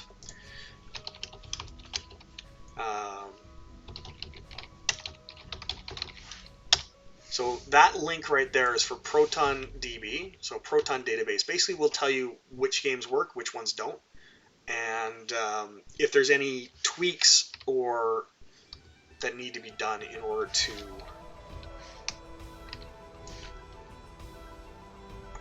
Oh shoot! I accidentally just turned all of this smoothing that they were doing into just markers instead of actual designations. Whoops, my bad. Sorry, Dwarves. Interrupted your work. So we'll just do that again, and then let them get digging. This is getting big. Holy crap! And there we go. So yeah, you can check out the games that you play and make sure that they work under Proton, and see what kind of things need to be done. Again, games that require a lot of or a kernel level anti-cheat don't work. Although there is talk of the easy anti-cheat being ported over, or being supported under Wine. Who knows if that's going to work. Run Stutzen, thank you so much for joining the stream. Strike the earth, be dwarfy, and welcome to the stream. Thank you so much for joining us. Apologies in advance for the Linux chat if you're not into that sort of thing. We're talking about Wine, the compatibility layer program for Linux and Windows programs. I'm happy to talk about Wine, real Wine. Like I'm a huge Wine nut. Well, welcome. This is a Linux-friendly place. We are streaming on Linux right now. We are streaming on Linux, running Dwarf Fortress on Linux. We are, I'm a complete Linux household, aside from my daughter's machine, which is just a necessary evil. Most surprisingly, you got your audio. Yes, I'm running the Lazy Noob pack with the Vettlinger tile set. I use Dwarf Hack, and I use the text will be text multi-level rendering. Mostly because I really don't like the look of the more ASCII-based graphics packs. It's just really for looks. I try very hard not to use DF Hack for any kind of hacky stuff. Although there is times where, it's really handy to just, dispose of all the clothes, or help dispose of all the clothes with a single DF hack command, as opposed to an hour's worth of manually designating things for dumping.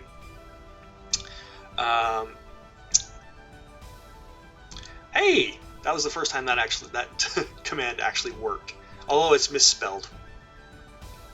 I misspelled Bettlinger in that, so I'll have to fix that. But yeah, no worries. I'm a huge fan of the Lazy Noob pack. I think it works really well. I haven't really come into any stability issues with the utilities, so I don't see any reason not to use them. Again, I try not to use the cheats that DF hack provides too much, but there are some really nice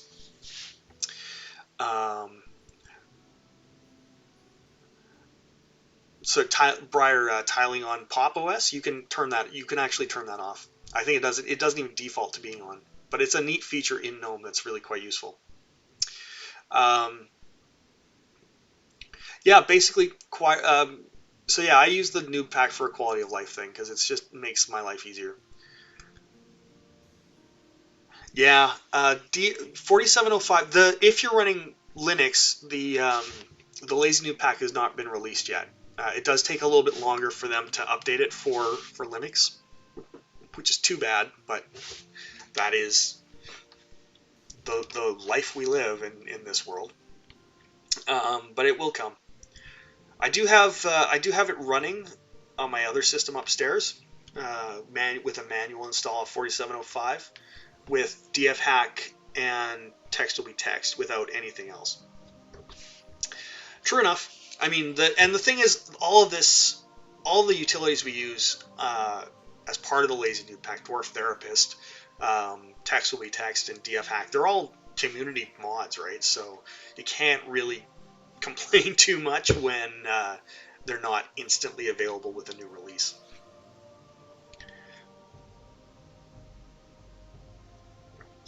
But you know what? That's okay.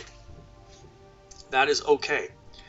I'm actually I'm fine. I don't. This particular fort was started at 4703, so it's been a while. We're coming up on year 13.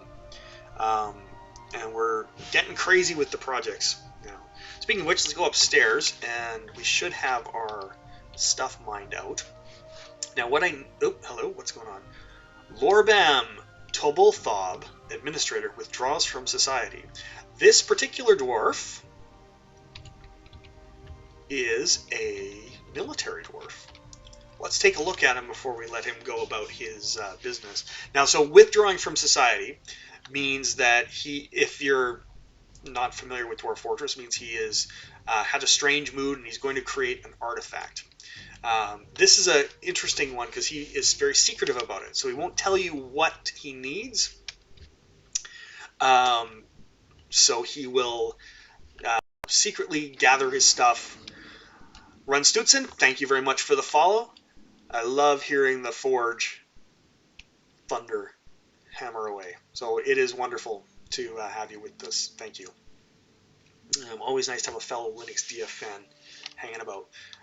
The one nice thing about the DF community is there's a lot of Linux fans here with us. Okay, so Lorbam, let's take a look at him.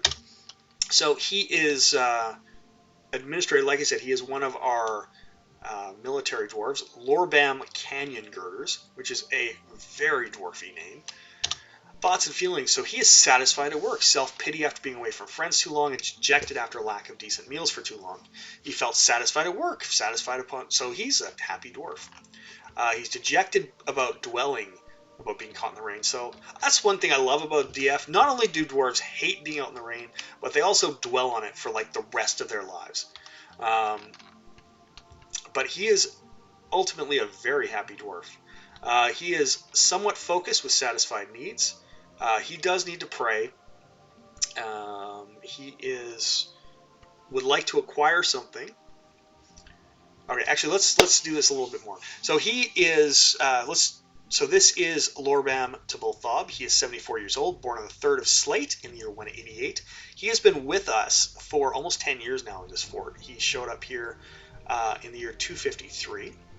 He's incredibly muscular, his hair is quite dense, medium-length sideburns are braided, his long mustache is arranged in double braids. Every dwarf should have that. His very long beard is neatly combed. His very long hair is braided, his short nose is upturned, his somewhat narrow ears are nearly fused lobes. His eyebrows are extremely short. His eyelashes are extremely short. His burnt umber skin is slightly wrinkled. His head is somewhat short. His head is short? His hair is chocolate. His eyes are turquoise. He is amazingly agile, basically unbreakable, absolutely inexhaustible, and unbelievably strong. These dwarves have had a lot of combat, considering this was not meant to be a military fort, and they train relentlessly. So, yeah, they're extremely strong. Like others in his culture, he holds craftsmanship to be at the highest ideals and celebrates talented artisans and their masterworks. Has a great deal of respect for the law, sees friendship as one of the finer things in life, greatly respects artists and their works, really respects those that take the time to master a skill, deeply respects those that work hard at their labors, believes that honesty is a high ideal, values leisure time, respects fair dealing and fair play, values cooperation, finds merrymaking and partnering worthwhile activities, values knowledge, values martial prowess, and finds nature somewhat disturbing. He personally believes that those who sacrifice for others should be deeply respected, due to being out in the sunshine again in 255. Dwarves and their weather, I swear. Greatly respects those that observe decorum and maintain their dignity, due to being caught in the rain in 261, which was fairly recently. Doesn't respect a society that has settled into harmony without debate and strife. Is put off by family. Good. Because his family's probably not here. Doesn't particularly respect commerce and doesn't particularly value loyalty. He dreams of creating a great work of art, and this dream was realized. He's actually going to create another one. He's frequently depressed. Awesome. After retching on a miasma in 254. He has an incredibly calm demeanor, which is nice. Because there's nothing worse than having a dwarf that's frequently depressed and a nervous wreck. Like our good old mayor. Or count, rather. He is curious and eager to learn. He generally acts with narrow focus in the current activity. He has an active imagination, often feels envious of others, and is very humble. Is not particularly interested in what others think of him. A turnaround after wearing old clothing. So his clothes got a stain on them, and he had a change of personality. Tends to hang on to grievances, often feels lustful, sometimes acts with little determination and confidence. He likes a little excitement now and then. He can handle stress. Doesn't try to get things done perfectly. He needs alcohol to get through the working day, as do we all. He's getting used to tragedy. So that is our new dwarf. He has 2 notable kills. He's killed Unib, Learned Mirrors, the dwarf, in 255, and Ushrir Wheelsden, the Sunny, the dwarf, in 262. Ushrir, I believe, was he was the were-camel that showed up last stream. So this is the dwarf that killed him. And then he's killed a couple trolls, troglodytes, or killed a troll, a couple troglodytes, and a giant ohm. So he's a good, solid dwarf. We do not want to lose him. So let's follow him and see what he goes and gets, and where he's going to go. So what he's going to do now, if you're not familiar with Dwarf Fortress, is claim a craftsdwarf, or claim a workshop. And he's going to create, or claim, a clothmaker's workshop. Well, that's cool. So he's going to make a legendary piece of clothing, which is actually awesome, because they don't wear out. This is one of the few. So he's going to go and collect the things he needs to create what he does. We'll check in on him as a bit. That's probably about right. So he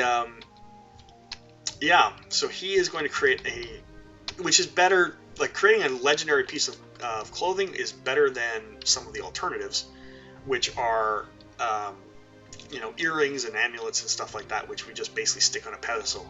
A piece of clothing you can actually equip to a specific dwarf, and which will give them happy thoughts of wearing something extraordinary, which is pretty cool.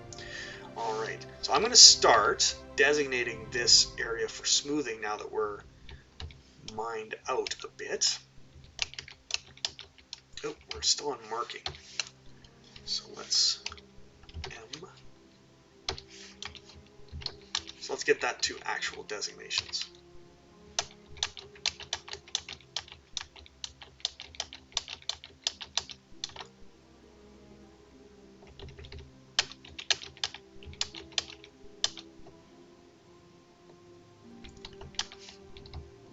Okay. Now, unfortunately, I'm never going to be able to properly smooth the outside, but it's still going to look pretty good. But this should be, at least on the bottom here, this will kind of be the final form of it. Although we're going to have some, there's some interesting bits of the fort that are going to kind of stick into the, stick in here when we get down there. To anyone who's lurking and not chatting, welcome. Thanks for stopping by. I'm glad everyone's here. I hope you're enjoying the stream. If you have questions about Dwarf Fortress, don't hesitate to ask. Or if you think I'm doing it wrong, you can do that too. I'm going to take a quick break, couple minutes. I'm going to grab my coffee and maybe release some of it as well. Stay tuned. We'll be right back.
Alright, I am back. New coffee is good coffee. Hot coffee. Good stuff.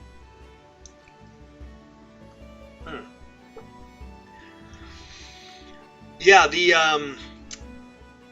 this level is going down 13 levels from the very top.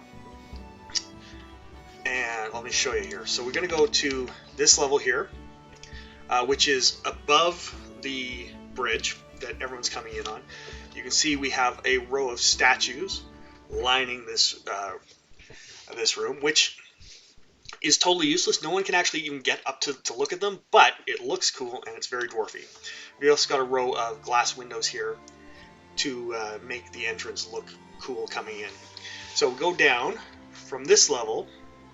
So 1, 2, 3, 4, 5, 6, 7, 8, 9, 10, 11, 12, 13 levels down. So this is kind of where it's going to end, which is where the river is. We'll open up it's the river. The river will flood in there, and it'll actually give us an interior place to fish. It will give us water that won't freeze, and it's going to be very cool. So we have a couple levels to go, as you can see here. So 1, 2, 3, 4, 5, 6 more levels. Might get this done today. Yes, it is frozen over. So we're in a temperate climate. Let me show you. So let me zoom out here. I'll show you the fort. This is the top level here. One of the reasons why I wanted this grand entrance is because this is perfectly fine. Although we learned yesterday that the walls don't work because we had a were creature climbing all over them.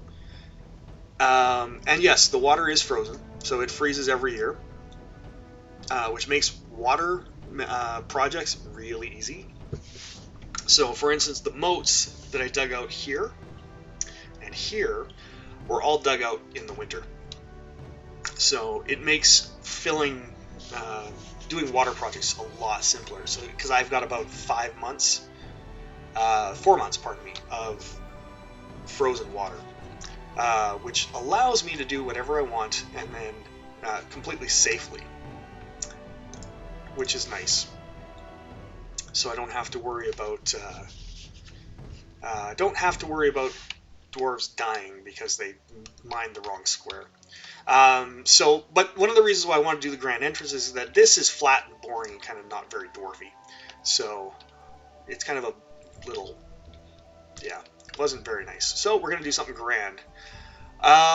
No, actually, this is the only water source. However, once we've, so when we go down the fort, down this beautiful waterfall here, there's also another waterfall which I created over on this side, which was kind of going to be, right now it's falling on top of the bridge that we have built as our entranceway, which I'm working on diverting around it. But this waterfall over here, we can see the fort when we get down to it is kind of built around it with fortifications.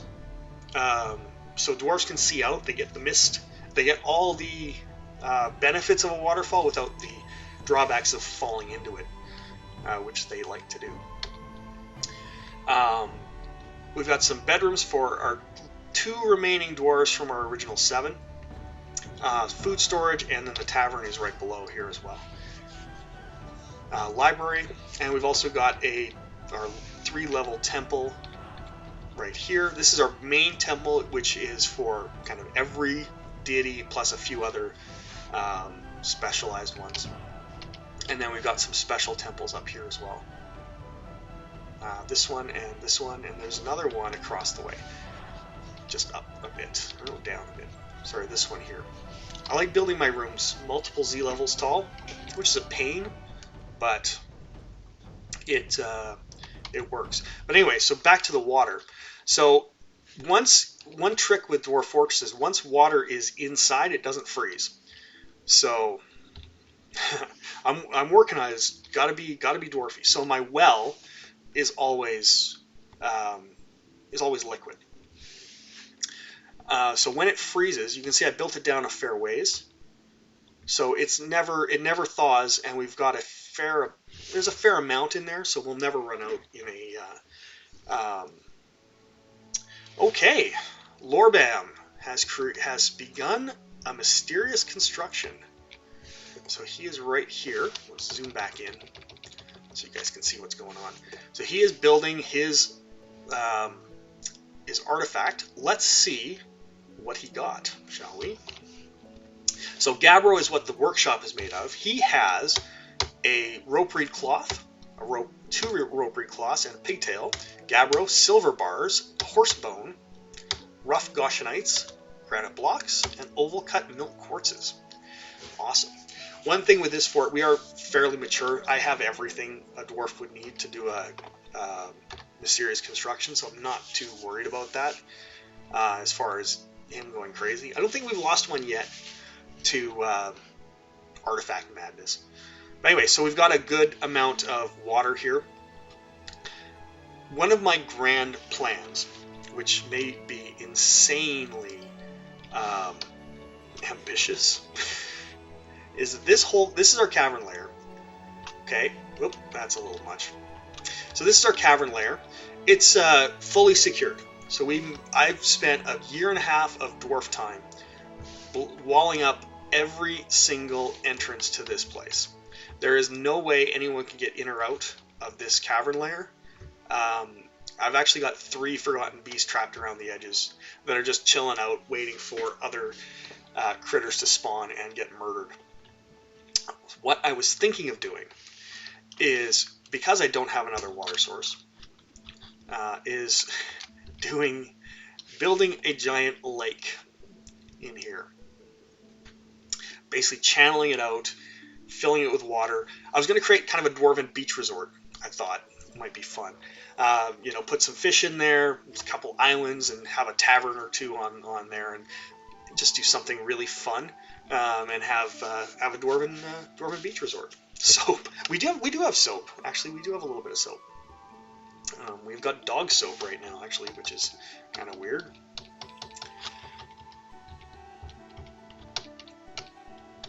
It's yeah. I mean, this is a very.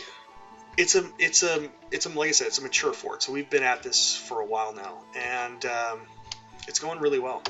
So I really want to go and just go nuts with it. Joe's in control. Thank you very much for the follow. I appreciate the support. As a new streamer, every follow is gold. So thank you so much. Thank you so much. I love hearing the thunder. Okay, so down we go. We're gonna start. Okay, we need to designate a bit more smoothing. And then we're going down. Down to the bottom. Now, we have another month before the water thaws. Now, so I'm going to start focusing a little bit more on upstairs and building the water diverter. Because the one thing you don't want to do, and I didn't think about this when I originally contemplated this design, was build have a waterfall on your bridge. It'll look great. It sounds great, but it will push your dwarves off the bridge to their deaths, which is maybe not ideal. I actually like my dwarves. I would kind of like to keep them. So we're going to dig some ramps here.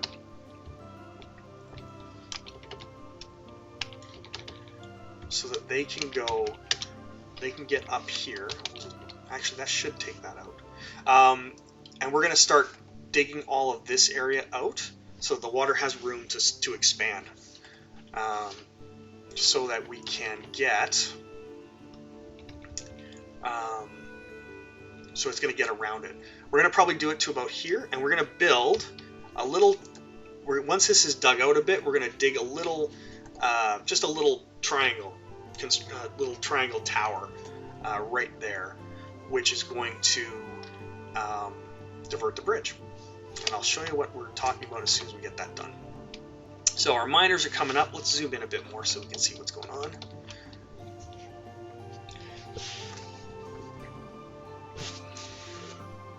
Oh goodness. Collapsing caverns, that's wonderful. Now a lot of time, I think what's going on with that, the cavern that collapsed, is literally ice that fell down. Okay, so now, I would have made another bridge above it with pillars so the water pours over it but not onto it. Yeah, we could do that. I actually thought about doing something like that where you had two bridges linked to the same lever, which are opposite. So one will cross, and the other one holds the water back, and then if you pull the lever, the bridge goes up, and then the other one goes down and lets the water flow. But that's maybe something when we build the bridges underneath, which actually I need to start thinking about. When we build those, we might do something like that. But right now we're going to build a tower. It will be dwarfy, don't worry.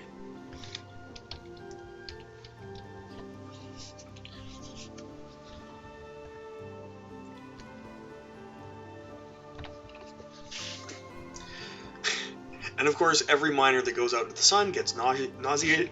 Excuse me, that's what that green X is.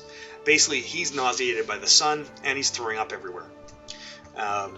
So eventually, all of these logs were covered in puke, and they're going to get built into something, and yay. But hey, that's what dwarves are for, right? Okay, so we're going to quickly go here. We're going to chop this tree down. Chop, chop. No one likes No one likes trees. We're dwarves.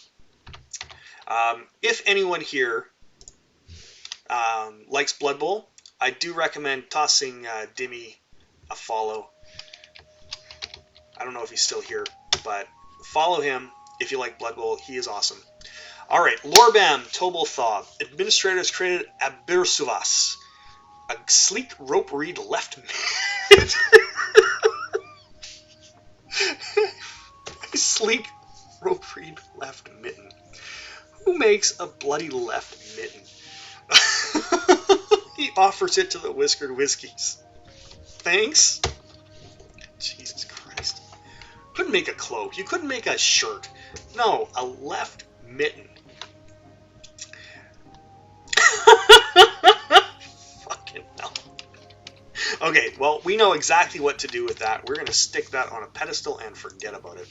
So, but let's take a look at it first. What am I doing here? So, a Bursuvas, Romanced Luster. So, tell those dwarves to suck it up, or if they want to be pansies, they can get a parasol.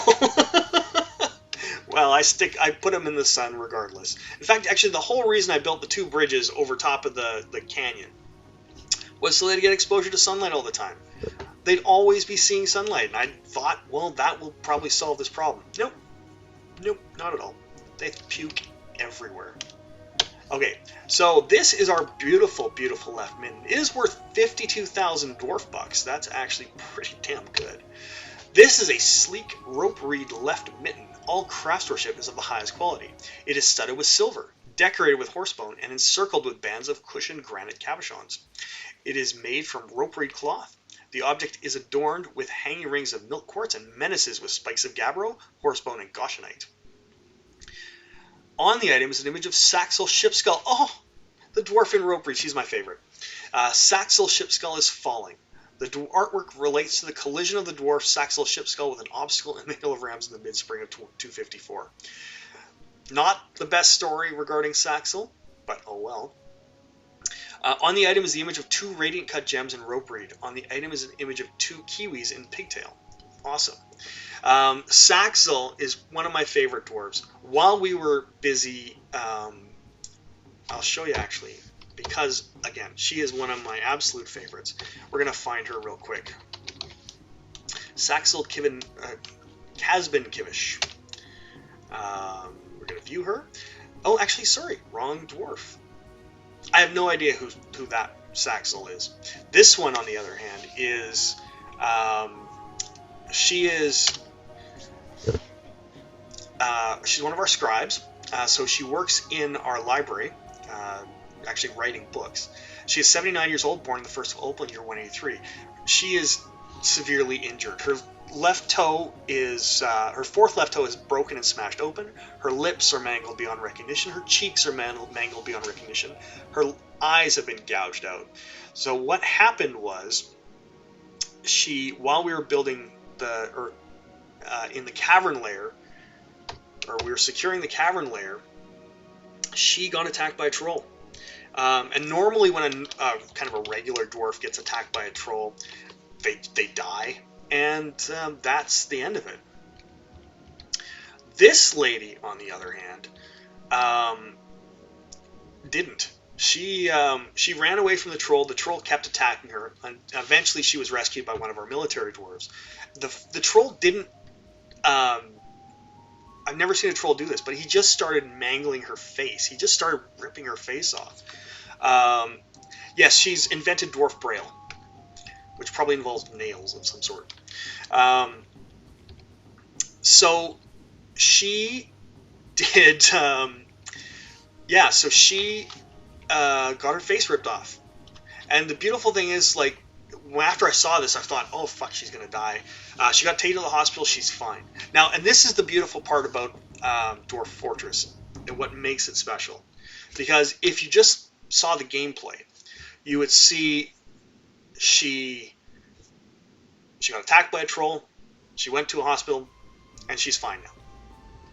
But if you look at it, she's married, she's got a husband, she's got a little baby called Baby Reg. And she actually has a lover, so she's cheating on her husband. So she was probably really beautiful and now she's mangled. But she's blind, but she's still happy. She's still plugging away, and it's just a wonderful story that you don't see.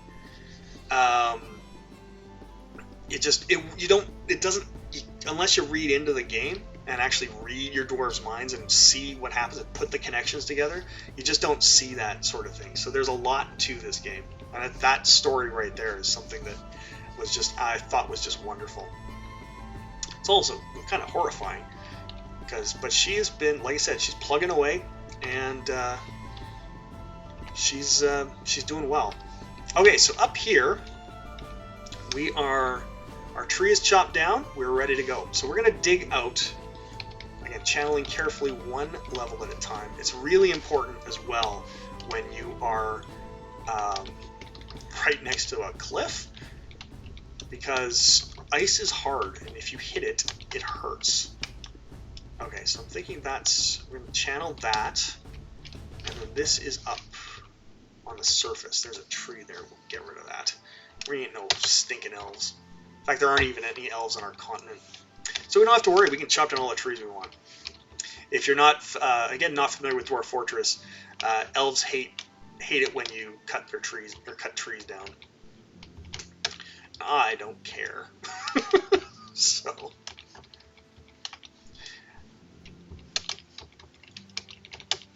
now that should be fine.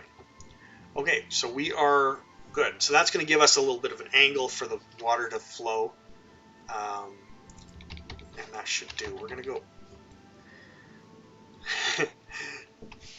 No dwarf loves an elf, as Gimli said. Okay, so is that ice again? Nope. Are we in the right level? Well, that's ice surface. Okay, we should be able to build on top of that, I think. Construction wall. Yes, okay. So we are going to start by doing a wall. So this is going to jut out a bit over the surface, so the cavern will come up here, and this is going to stick out a bit, because that's more dwarfy, I think. So we're going to build a wall right here. We're going to build this out of granite, because we have a bunch of granite blocks. Another pro tip, build blocks. So, actually we are down to 69 of them. So we're going to need a few more of those. So let's do that. So let's go into our manager. There's two ways to get into it. You can get it from the user or from the dwarf screen and just hit view manager M. You can also get it from the job screen J. So no elves on. Now there's no incentive to deforest. There's always an incentive to deforest. Trees are an abomination, according to most of my dwarves. Most of my dwarves want nature to burn, so they're totally fine with it. Zirionic, thank you for coming by. I appreciate you coming around. So we're gonna make some blocks. So we're gonna cut. So we want a rock block.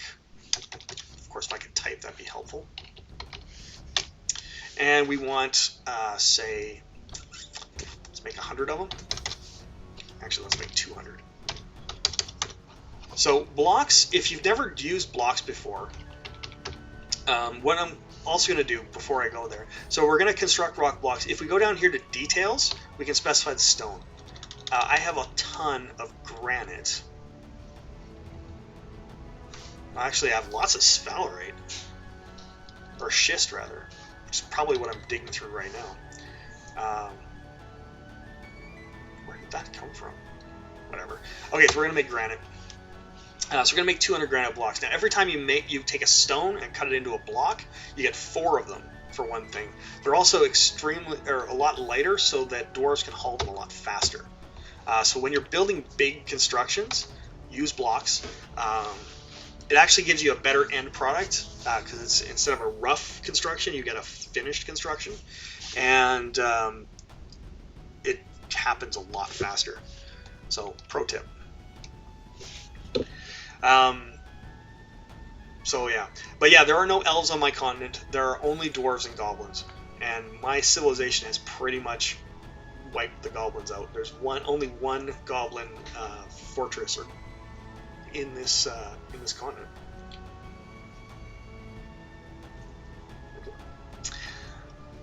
So really, it's kind of the safest place in the world to be.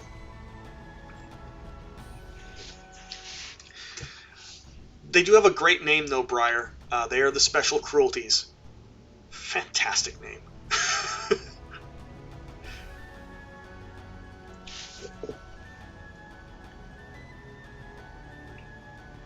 I keep wanting to wipe them out, but they have a pretty, they still have a pretty big homeland.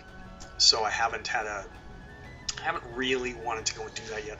Again, this was not meant to be a military fort. It was designed really to play around with water and the waterfall.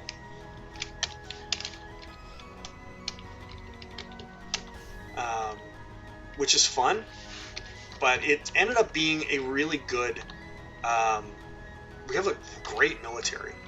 And a tower on the continent as well, right? If you feel too safe, then I heard you can raid the tower, provoke them to send armies to siege. This is true.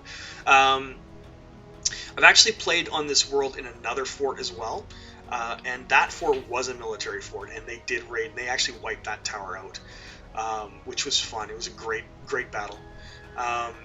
But this fort, we're not raiding just yet. But yeah, I would definitely do that. There's one fort or one tower on the continent fairly close by, and they do send us. Actually, they haven't sent us a siege in ages, but we do have a ton of were animals in this fort or in this world. Were camels are a thing. But yeah, I could definitely provoke them if I wanted to. I'm not really interested in a siege. We're well protected. Why did you leave your? Sorry. Okay, weird. I just saw one of the miners drop his pick for a second for some reason. Okay, so there's the basis of what we want. Now I think what we're gonna do is just widen this out slightly. So this is sand, open space, deadwood pines. So if we go, I wouldn't mind just making this corner a little bit nicer. So we're gonna dig down here. Dig H, dig there, dig there. Unfortunately, I can't really do it here because I don't have access. I'd have to deconstruct.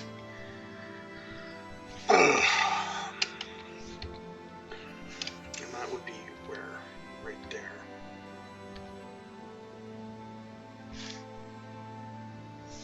Okay, let's do that. So we're going to go here. We're going to designate N, deconstruct that.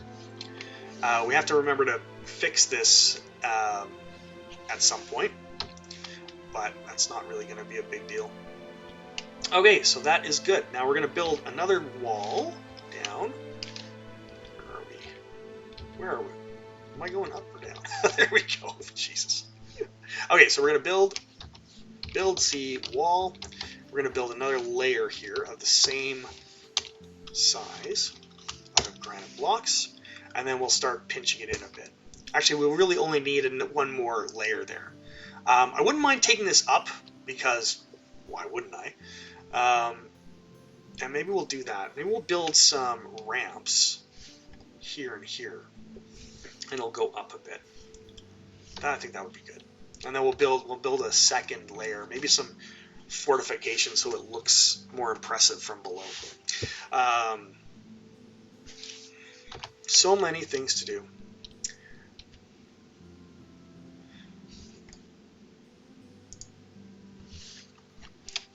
Okay, I'm sure they're hauling stuff. Let's go start designating our big dig. Alright, this is getting insane. I can't even fit it on the screen anymore. Okay, so we're going down one more. Now, once we get down another level, we're going to have to start thinking about bridges. Because this is where I was thinking of connecting this to my fort. There's going to be a basically a bridge coming from here, going across, and to where our trade depot is going to be over here. I'm hoping to get to this. We got about an hour left in the stream. I probably won't get to this today. Next stream will be Sunday, in case anyone's interested, where we're probably going to start doing all of the other stuff that goes along with this, and not just digging down. We're going to start building our bridges and the cross tunnels and all that stuff. But mandated. Okay, so our count has mandated he wants crutches made, which is not surprising. He is Godin is our count. He's a miserable little guy, and he is crippled. So he got his spine destroyed by some, I can't even remember how. So he is really fond of crutches. So we're going to make him some crutches. We'll make one in that, and we'll make one over here. Okay. And we wanted 3, I think, so let's make one in each. So if we're doing one crutch in each workshop, then it's just a flesh wound. It hasn't stopped him. He crawls everywhere he goes. He's not even using crutches. He literally crawls everywhere he goes, and yeah, he's not happy.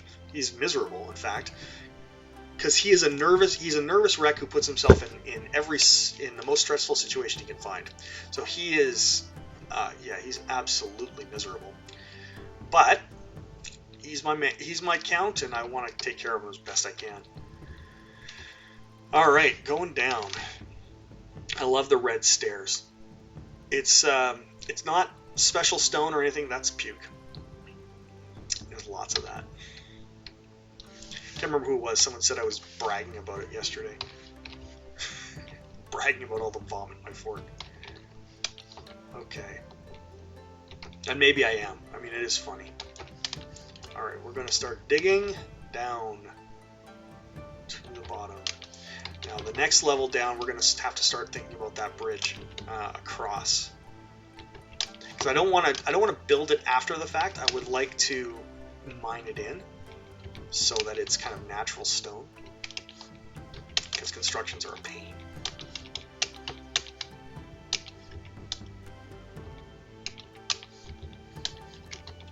Okay.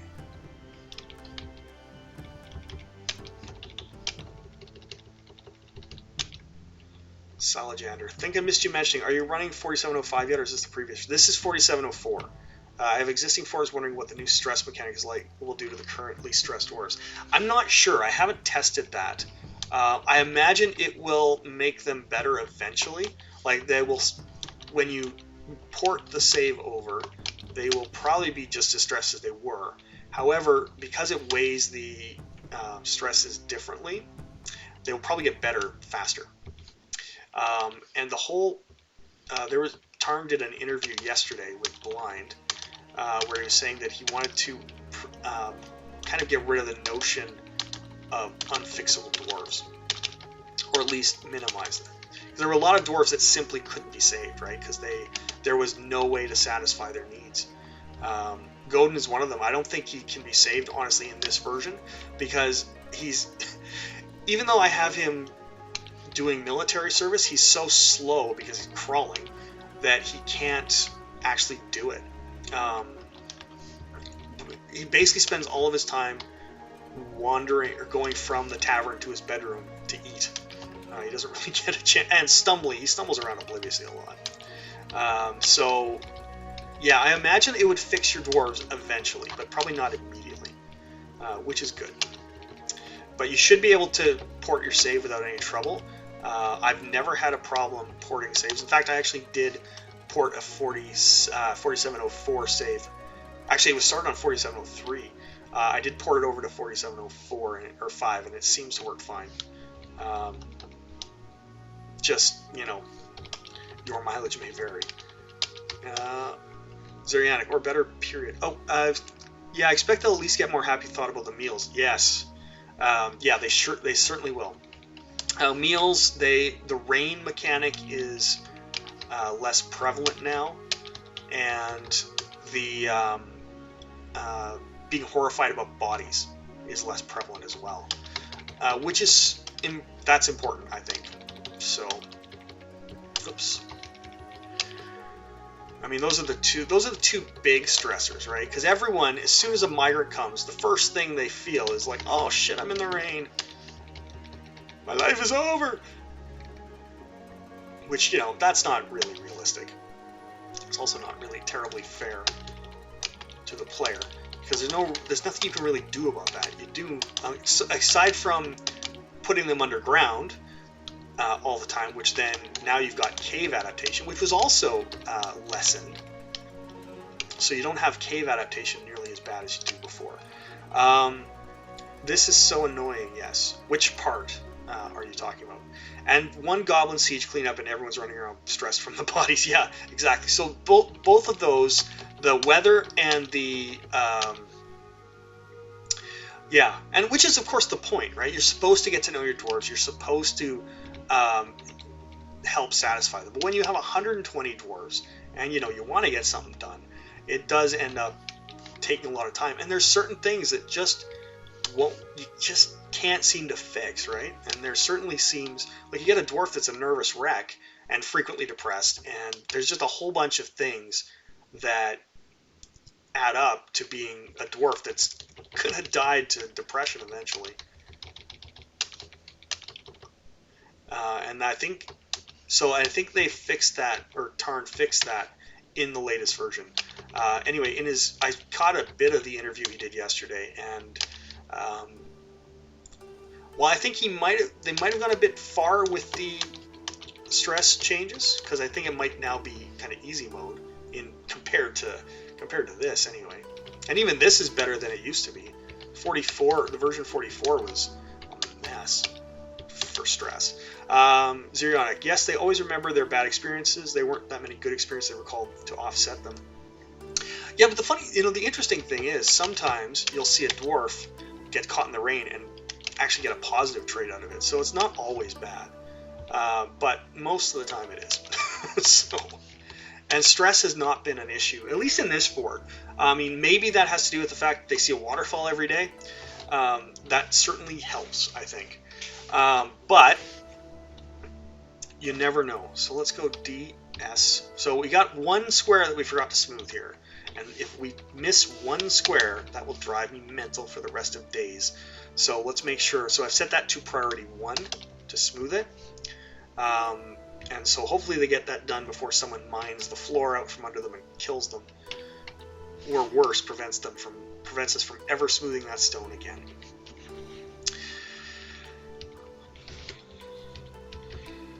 But yeah, dwarves are a depressive bunch, so they do when they have a bad experience, they remember it for the rest of their life, and it will change their personality.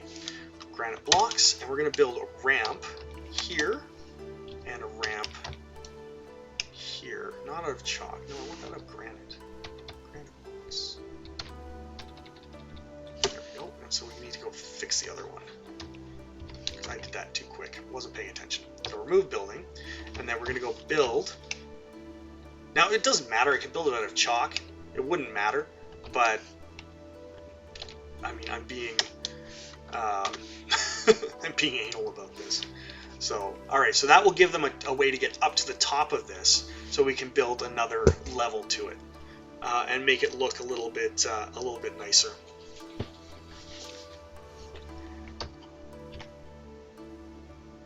All right. And it is 12:08, so we are at the last month of the year. The ice will unfreeze. It'll thaw in February. I can't remember what it is on the Dwarven calendar, but the second month, about halfway through.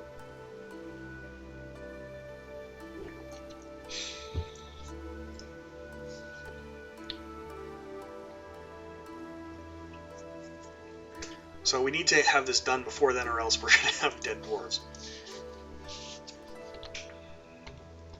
All right, so we're rocking and rolling here. Coming along nicely. Now, did we have... So we've got that construction. So the construction up here is being removed. I'm doing that so I can channel this square down. Ooh, I'm not going to be able to do that because it's down a level. Okay, stop. Let's X that. So we're going to tell him to stop doing that. I may just leave that. It's not really important anyway. And we're going to designate Z.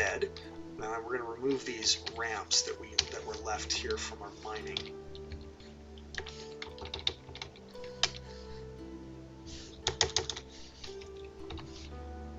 And what we can do perhaps is build a ramp, designate up ramp, or a ramp here and here. You know what, we can actually just, let's just, fuck it. Actually, no, that'll take the roof off as well, so let's do that. So what we're doing is we're building a ramp there, which will channel out the roof above it. And then what we'll do is we'll just remove the ramp, and then that whole area is gone. And that should give us that nice little shape that we're looking for. Give the water a nice place to move. There's not a huge amount of water flow coming in through here, so I don't want to constrict it too much, but yeah, we want this to look good too. So, ooh, you know what? What if we did that? So, what if we built a couple? Let's do that. Okay, we're gonna build a wall here, wall right here, and we're gonna go view. So, we're gonna build a wall kind of like this. Maybe not quite that far, like here. Okay, and we're gonna build out of granite blocks. Again, this is all part of the grand entrance, so we want it to look as dwarfy and as cool as possible. And then what we're going to do is and we're going to channel out these squares here, so the water will come and then go under the wall, which I think will look pretty damn sweet. This is the problem with constructions like this. They do tend to get out of hand. They grow in the telling. So DZ, let's get rid of this block here and that ramp there, and that will, that should get us what we want. And then we're gonna, so yeah, that's gonna look good. I think that's gonna look awesome, in fact. It would be nice if I could do this the whole way down, and I might at some point. That seems like a lot more work. Alright, so now with this ramp in place, we can also go up here now and build seawall, and we can start and build this level here. I don't know how tall I'm going to make this. I can certainly go up in one more level from where we are.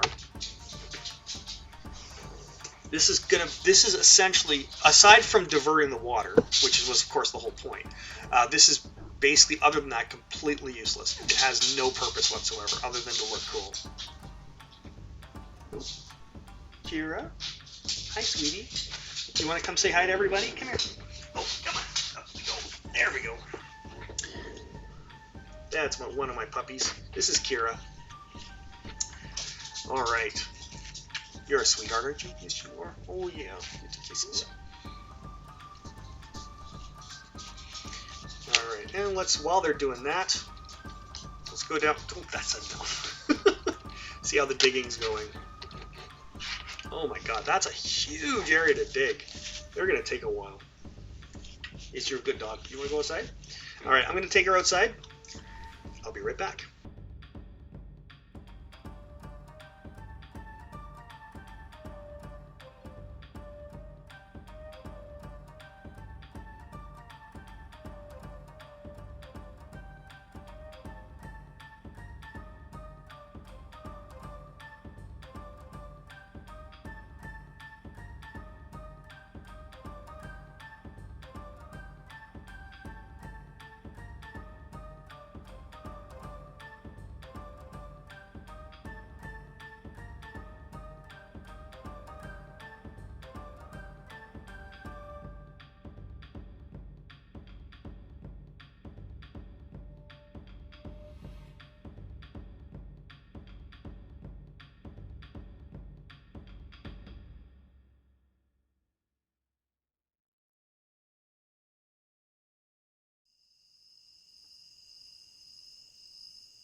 All right, we are back.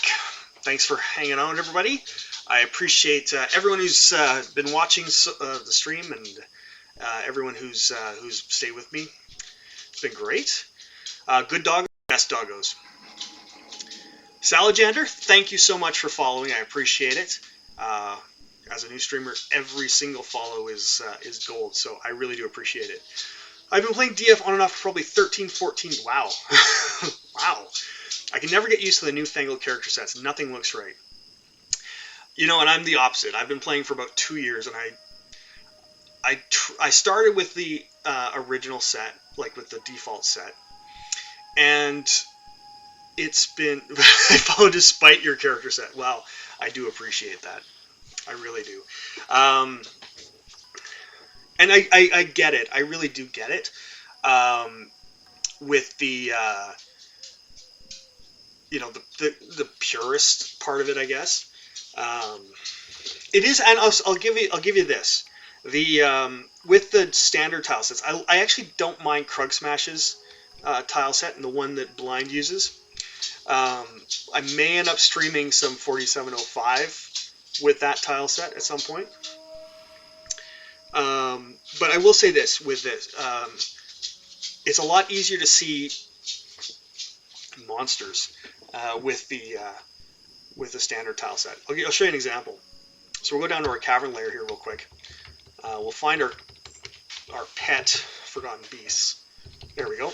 So he's right down here. He blends in really, really well with the background. And the only way you can tell is he's blinking slightly.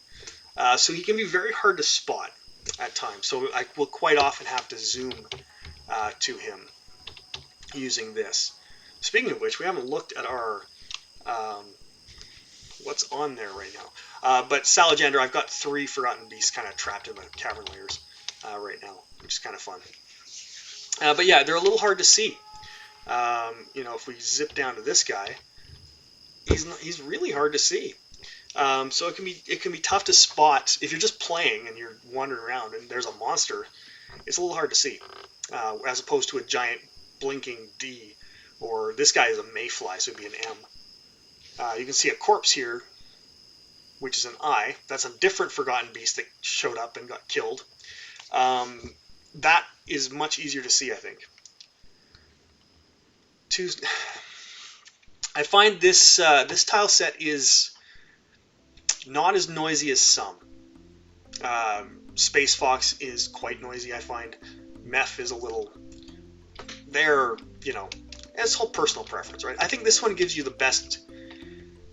I think it's the best blend of the two. But again, it's all personal preference. Use what you like. I think this looks pretty decent, so I'm gonna stick with it. Okay, so what we're gonna do here, we're gonna go up one more level, and then that will be enough for this. Yeah, the caverns are always messy, right? And they can get really nuts with the colors. So some of the colors in this one are a little vibrant, but again, not as bad as some, I guess. And that is also important. And while we're here, let's fix this wall.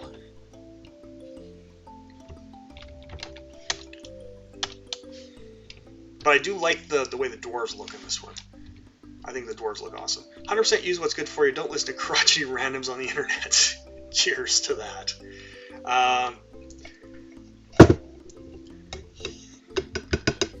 Also, despite his character set choice. Let's be honest. Krug Smash got me into this game to the point where I could actually play it. No offense is taken by anybody. Don't worry. And you're right. I mean, there's maybe too much color variation. Sorry, one sec. We've got some whining dogs upstairs. 2 seconds.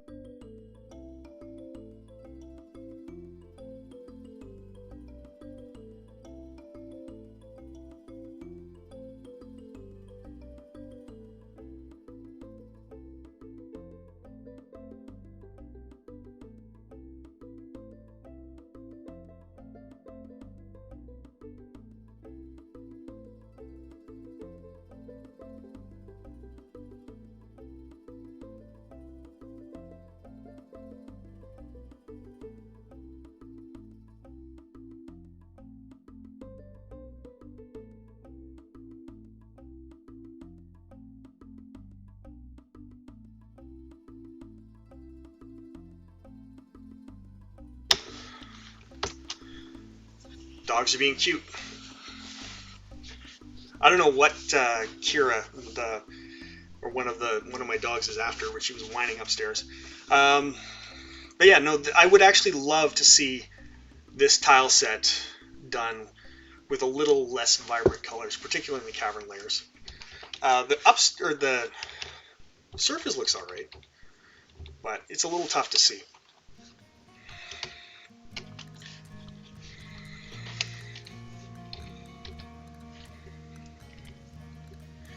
Alright, that should work nicely. That's a floor, right?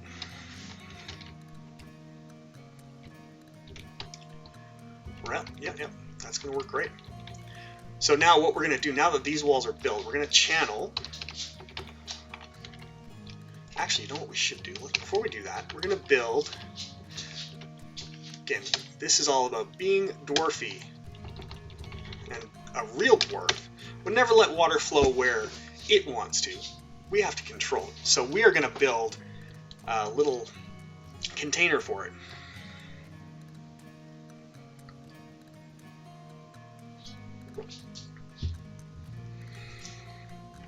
Alright, let's get it going. Alright, and since we're going to be building kind of this way now, we have to make sure we do the corner first, or else, well, it's not going to go anywhere. Because for whatever reasons, dwarves can't build diagonally. So,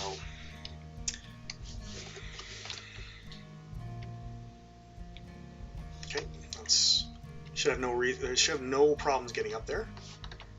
Okay, good. So, Salajander, you've been playing this game a long time. What's your oldest fort? How long have you? How long you've managed to keep one alive? And if anyone wants to share stories of their forts, please feel free. Actually, the reason I watch a ton of DF streams, and the reason I started streaming, yes, in years, the reason I started streaming is because I realized the reason I was watching DF streams was because I wanted to talk about my own forts. So here I am. So please feel free to share stories and tell me what I'm doing is wrong. I'm totally fine with that. I already know I'm using the wrong tile set. All right. Certainly have some frame rate issues. We're gonna need to clean up. I know, I'm just kidding. We're going to need to clean up some of the junk that's laying around here, I think. We've got a lot of it, and I know that has a big issue, a big frame rate issue. Like, look at all this stuff. This is stuff that's just thrown away, that is sitting there waiting to be smashed. So let's do that now. So, pull the lever, roll the lever, and P. So we're going to smash that to bits. And we'll probably get rid of all these skulls as well at some point. We're going to go down to our Cavern Layer and make sure there's nothing here that needs to be smashed. Keeping a clean fortress. Oh, this is going to be interesting because I forgot to raise this bridge. So if you're not familiar with an atom smasher, what it is a bridge that that's up. You throw stuff underneath it and it will smash it. And it'll basically smash it out of existence. However, if you smash it and then throw stuff on top of it, that becomes a catapult. That when you fling it up, it flies everywhere. I had a fort some years ago that probably went close to 100 years before I kind of got bored and decided to go to the carnival and say hi to the clowns. Well, if you're going to go in style, right? Alright, so we're going to pull this lever here and watch stuff fly. By the way, mister, I've been wondering if you are aware that you can press shift arrow to jump over. It can be handy sometimes, not sure I've seen you do that. Jump over. Oh, you mean like, oh, actually I didn't know that. Thank you. That's actually really good. So more of a kind of a page up thing, yeah. That's actually really good. I'm going to totally use that. Thank you. As you know, I'm not a Dwarf Fortress expert.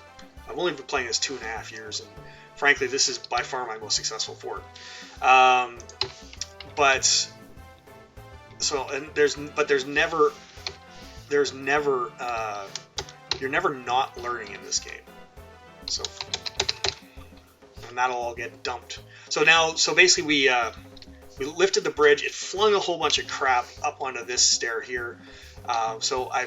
And whenever it does that, whenever we throw something in the trash, it forbids it, so that dwarves don't go and grab it again. So those were all forbidden, so I had to unforbid them, so they'll throw them back in the trash and we can do it away. The clowns are more entertaining now than when I first started. Entertaining is a word for it. They're fun. Oh. Godin wants more stuff done. How many? We need more crutches, says the crippled count. Because of course there has to be. Okay, so we are going to go here and we're going to build more crutches. We need one crutch, and we're going to use our best carpenter for this because of course we will. Add new task, we're going to do a crutch. Oh, if you're going to have crutches, they might as well be masterworks, right? Always use shift arrow when designating rooms for digging out.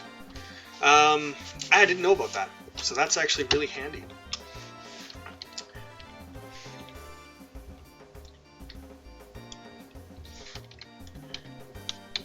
Good. Okay, so here we go. So we're going to build now. So we're going to construct ramps here.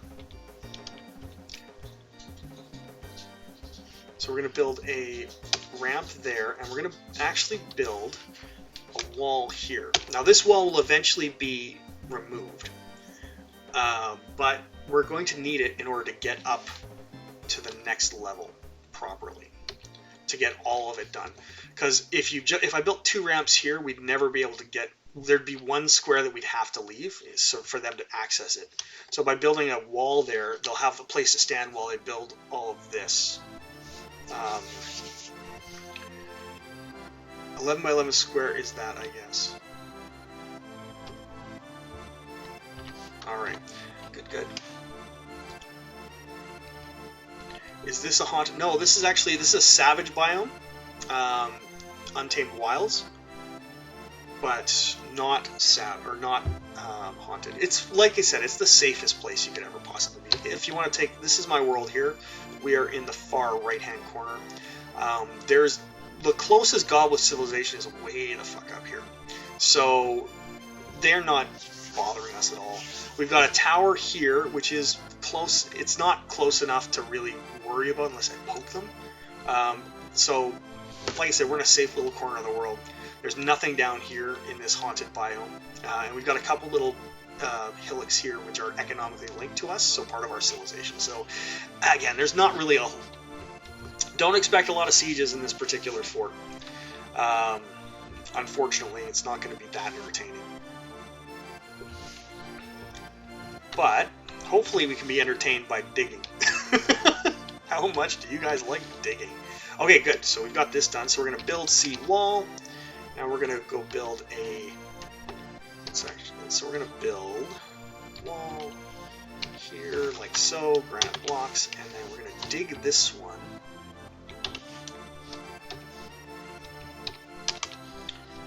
And then we'll do the same thing there. And then once that's done, I'm going to channel these squares here, the 3 squares on either side, and that's where the water will fall through, and create our beautiful waterfall on either side of our entrance bridge.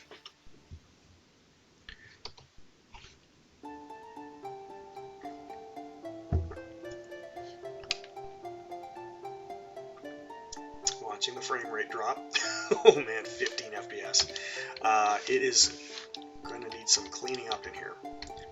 I may have to use DF hack to clean up some stuff, just to make the frame rates a little bit better. And like I said, as much as I hate using DF hack, stop for a sec. Oops, I goofed. I dug into my wall. Shit. So now I have to build constructed walls for that. That sucks. It's exactly what I was hoping to avoid. This is why you dig carefully. So granite wall. course, I could actually leave that for right now to give my miners an easier access point. In fact, we're going to do that. We're just going to leave that open. So we're going to leave that open. That just gives people, or gives the dwarves a bit easier access to it. In fact, let's just leave it. Let's just get rid of, say, 4 here. Or 3 there. That should be good. Okay, wall. We'll build those ones. So that way they can come from the main staircase here into here. It'll be a little quicker for them to get where they need to go. They'll actually be able to stay on the job longer before they get thirsty. Shit. That's why I always dig, always watch where you dig. Because one of the things I don't like about having constructions everywhere is, A, they actually do eat up more computational speed, because it has to keep track of them all, and then you see these blinking C's everywhere to designate constructions, which is just unsightly. But yeah, I fucked that up. But that's okay. Alright, diggy diggy still. Oh, we're going to need to build a roof too. Oh dear. Oh well. Okay, so this can first of all go, and we're going to X that.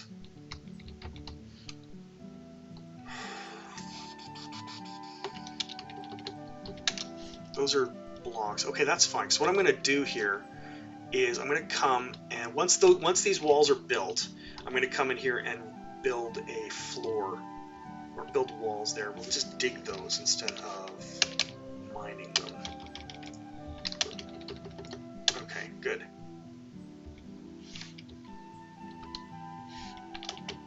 Nope, those are floors. Okay, so yeah, so we'll go and we'll build a floor there once these walls are built. So at least it'll be, you know, kind of tidy. But yeah, I messed that up. Alright. Well, if that's the worst thing I mess up on this dig, then that'll be fine. I think this is as far as width as I'm going to go. This is taking long enough as it is. And we're going to go straight down from here, because we don't want our trade depot to be too far away. So next up, we're going to have, on this level, we are going to have a bridge. Yeah, so we have TBT, sorry, we got text will be text multi-level. So when you go up, it kind of fades it out a little bit. Now, I admit, text will be text makes it hard to see what level you're on. So what it does do is it puts a little drop shadow around it, so you can kind of tell, but it does take some getting used to. No question about that. I actually was really debating whether I should leave it on. I've tried it without it. I like the way it looks. I think the game looks more complete with it on. But that is personal preference, right? So C floor. We're going to do a floor here.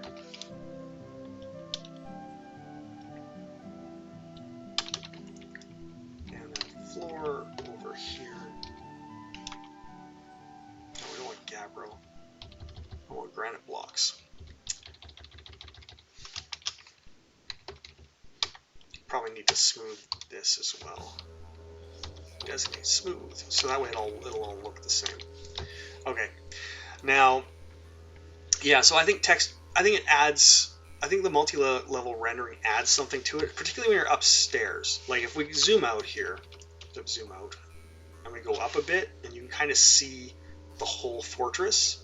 Like this wouldn't, if we were on a regular 1Z level mode, that wouldn't look like anything. It would look like some random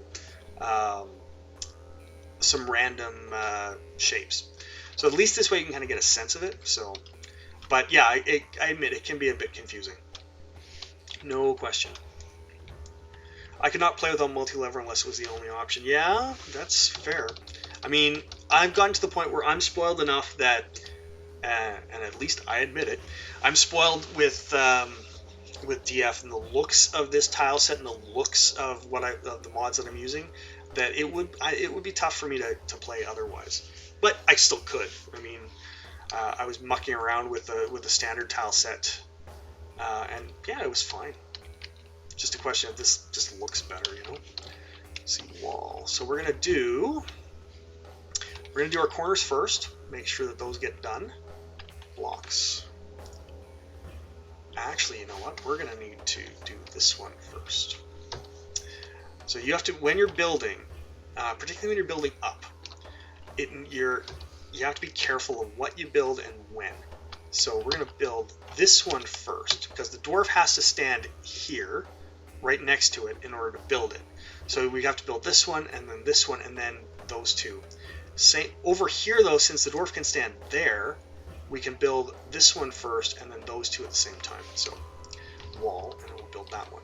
Once those are done, we'll be able to, we'll be fine. Actually, you know what? I'm going to change my mind, because that is my prerogative, and we're going to build this. Because this is going to be the top layer, rather than having just a thing sticking up, we're going to put fortifications up here. So it will kind of look like it's a castle and kind of look better. Again, it won't be useful in any way. Whoops, pardon me. But it will at least be dwarfy. Where are my granite blocks? There we go. And we're going to build fortification there. Good. And that should do the job. Okay. So now we're going to have, so it'll have a ring of fortifications on the top. Again, not useful for anything, but it will look pretty cool.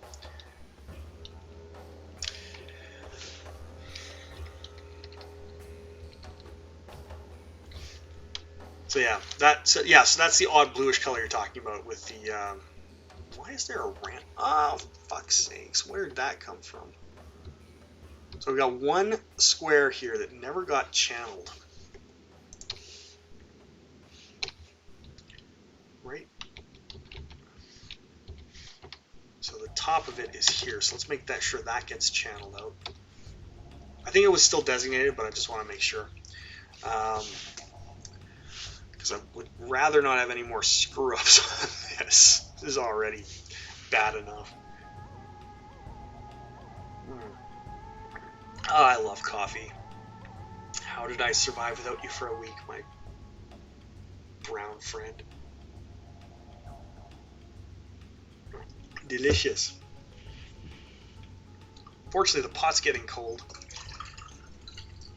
But oh well. It was a very intimate moment right there. Oh, hi, Godin. Why are you doing this? Okay, so let's go. I'm going to pop up Dwarf Therapist for a second. And I'm just going to... Godin, for some reason, has stone detailing on. Now let's turn that off. He's depressed enough that he doesn't need to be doing that.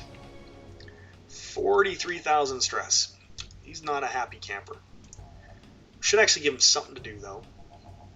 Let's go. He is... where's bone carving? He can do that. Turn that on. Let's go tell him to do some bone carving so that he can get hopefully get a happy thought. Okay.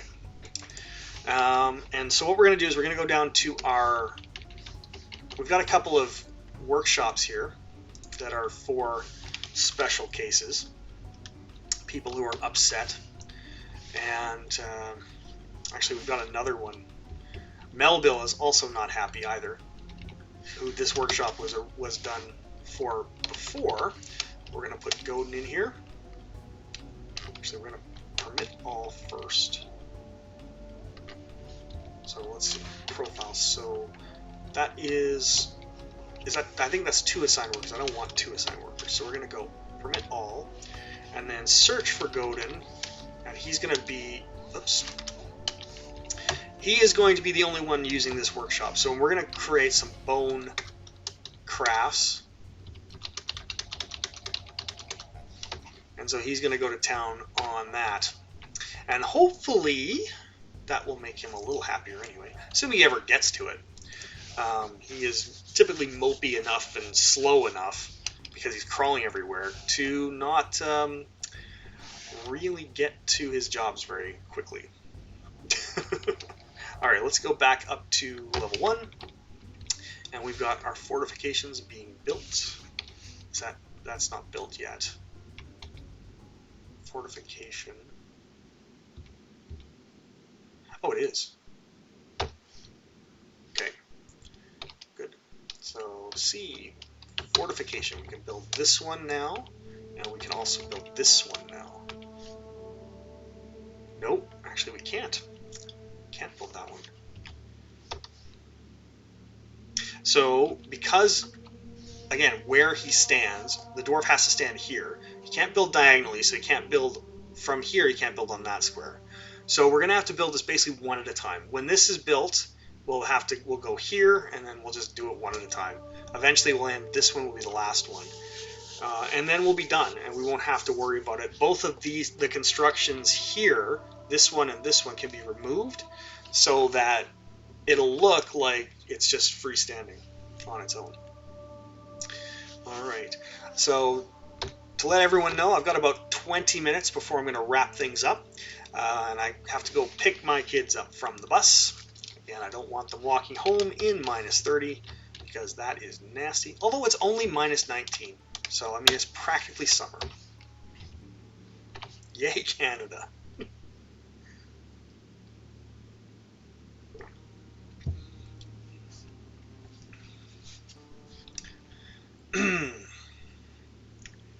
So now, while we're doing that, while we're waiting, we're going to channel there, and we're going to channel here.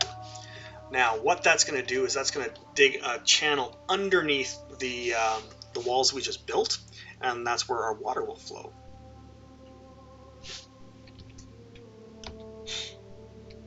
I think we're going to need and eventually I think what we're going to do is remove these ramps as well, so there's no way up to the top of this thing, and water should flow a little better.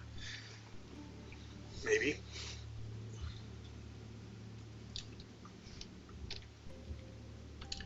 Good. So now we can build C, fortification, and build this one. Now another way I could have done it is actually had the fortifications offset, so like kind of on an angle, like so right here, so they would have jutted out a bit, and that would have made it easier to build. But you know, that would have maybe been smarter. Look at all these pants. These are some good trousers just laying around. Ah, sorry. And they're actually not even worn. Alright, so someone will pick them up eventually.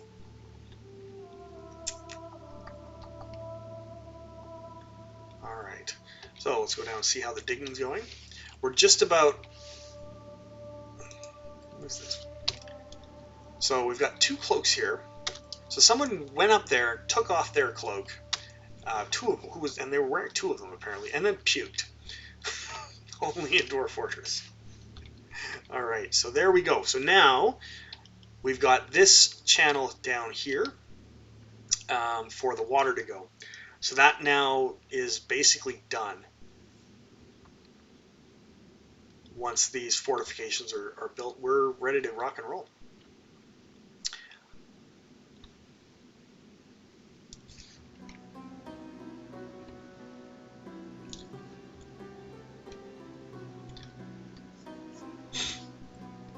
Okay, good.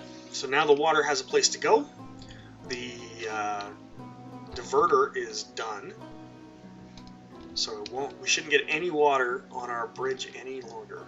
Excellent, excellent, excellent. Down to the big dig is done. Wow, that's a huge area. Okay, good. So now we're gonna now we gotta designate all this to be smooth, because the last thing we want is an ugly giant hole in the ground, because that just wouldn't be dwarfy. Now, next thing, now the next level, as I mentioned, is going to have some bridges coming from the bottom of the screen. the south. So we're going to need to make sure that we don't dig those out.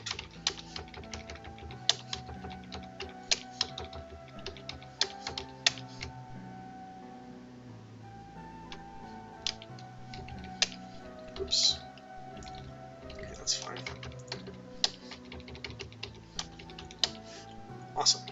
Okay, so we're going to all of this. Now this is all kind of final form stuff, so we can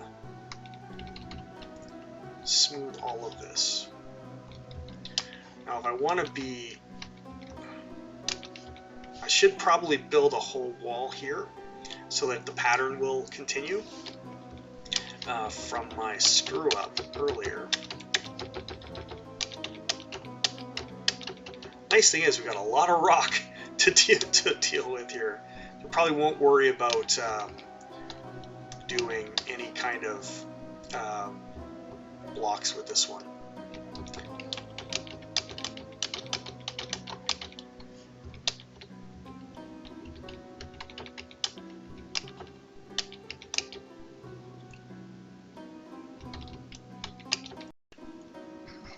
Supernova! Thank you so much for the follow. I sincerely appreciate it. Thank you very much. I hope you're enjoying the stream. The fort is coming along nicely, and I have to say I am absolutely appreciative of everyone who's followed me and who thinks that I am interesting. And even if you don't tell me.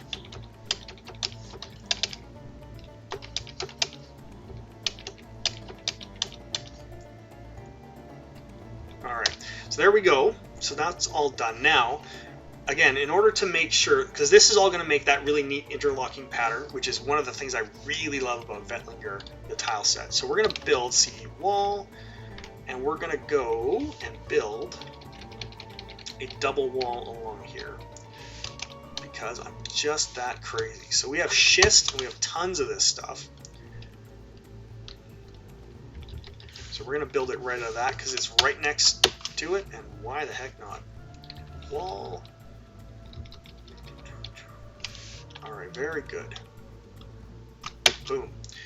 So that will allow the pattern of the wall to continue, and it will make it look like I didn't fuck up in the first place. Because hiding my mistakes is the most important thing here.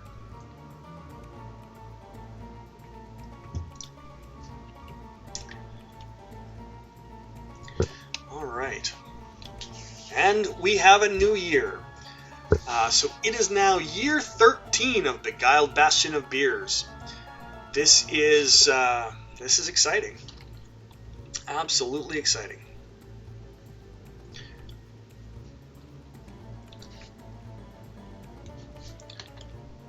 And the fort is running fairly smoothly, I think.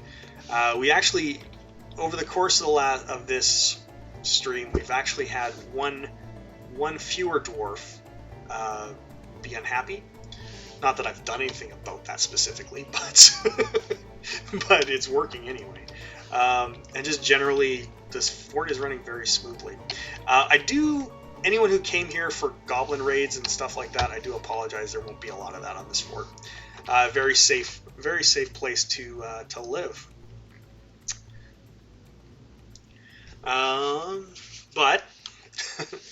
But it's lots of excitement with digging holes. All right.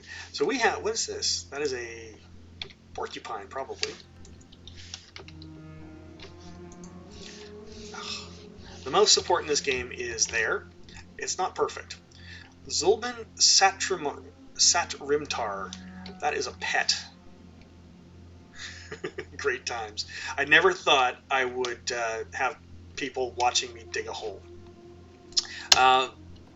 So Zulban Satrimtar, he's a pet of some sort. I'm not sure exactly what, though. Peacock, probably. I know we had a peacock at one point.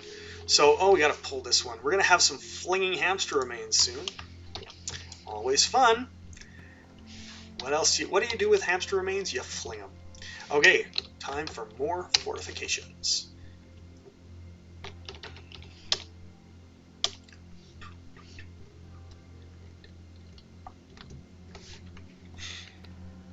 To another year, Happy New Year, to another year of digging and vomiting. That was great, Mizuma, thank you. It's probably my, in fact, that's going to be the title of my next stream. Another year of digging and vomiting. I have to remember that. That was awesome. Oh, Godin, more crutches! We need more crutches. Nope, this time he says don't export crutches, no selling of crutches, and let's make some cabinets. So, let's go make some cabinets. And so much vomit everywhere. Our dwarves don't like the sunlight. Alright, make a cabinet. Fair enough. Speaking of which, let's actually go down to our... one of the things I started doing actually at the end of last stream was building tables and chairs to put in the bedrooms. So that is... none of that is garbage, really. So let's do that while we're waiting. Most of the garbage is in their cabinets, unfortunately. So we have a lot of bedrooms. I build my bedrooms big, specifically so that we can put a table and chair and a table, chair, cabinet, bed, and chest. That's what every dwarf needs in their bedroom. Some dwarves are slobs and they need more than one cabinet.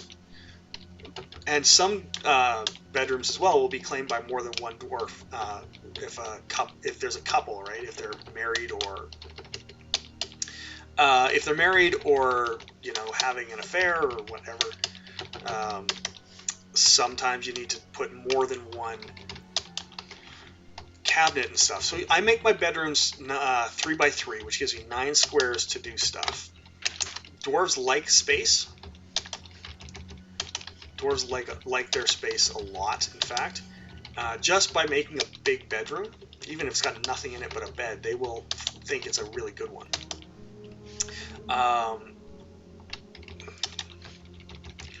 Particularly if you engrave the walls. Okay, so that's that level. Let's see, down here, I think everyone pretty much has one. So we'll put a chair and a table. Chair, table. And so I do oh, Jesus Christ. This guy, this dwarf right here, where is he? This is Kabuk. Kubuk Nangelsdorok. He is the biggest slob I've ever seen. He always leaves food lying in his room, and so his room gets filled with miasma all the time. And I swear to God, I'm going to throw this guy into the fucking river because I'm constantly cleaning out his bedroom.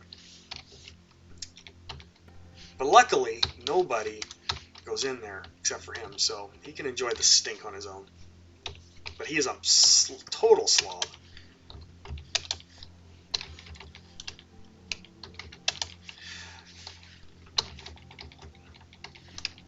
And the one nice thing as well with dwarven bedrooms is they don't need space to walk. They can crawl over the table and the chair, so you don't have to worry about... Oh, and we're out of chairs. Okay.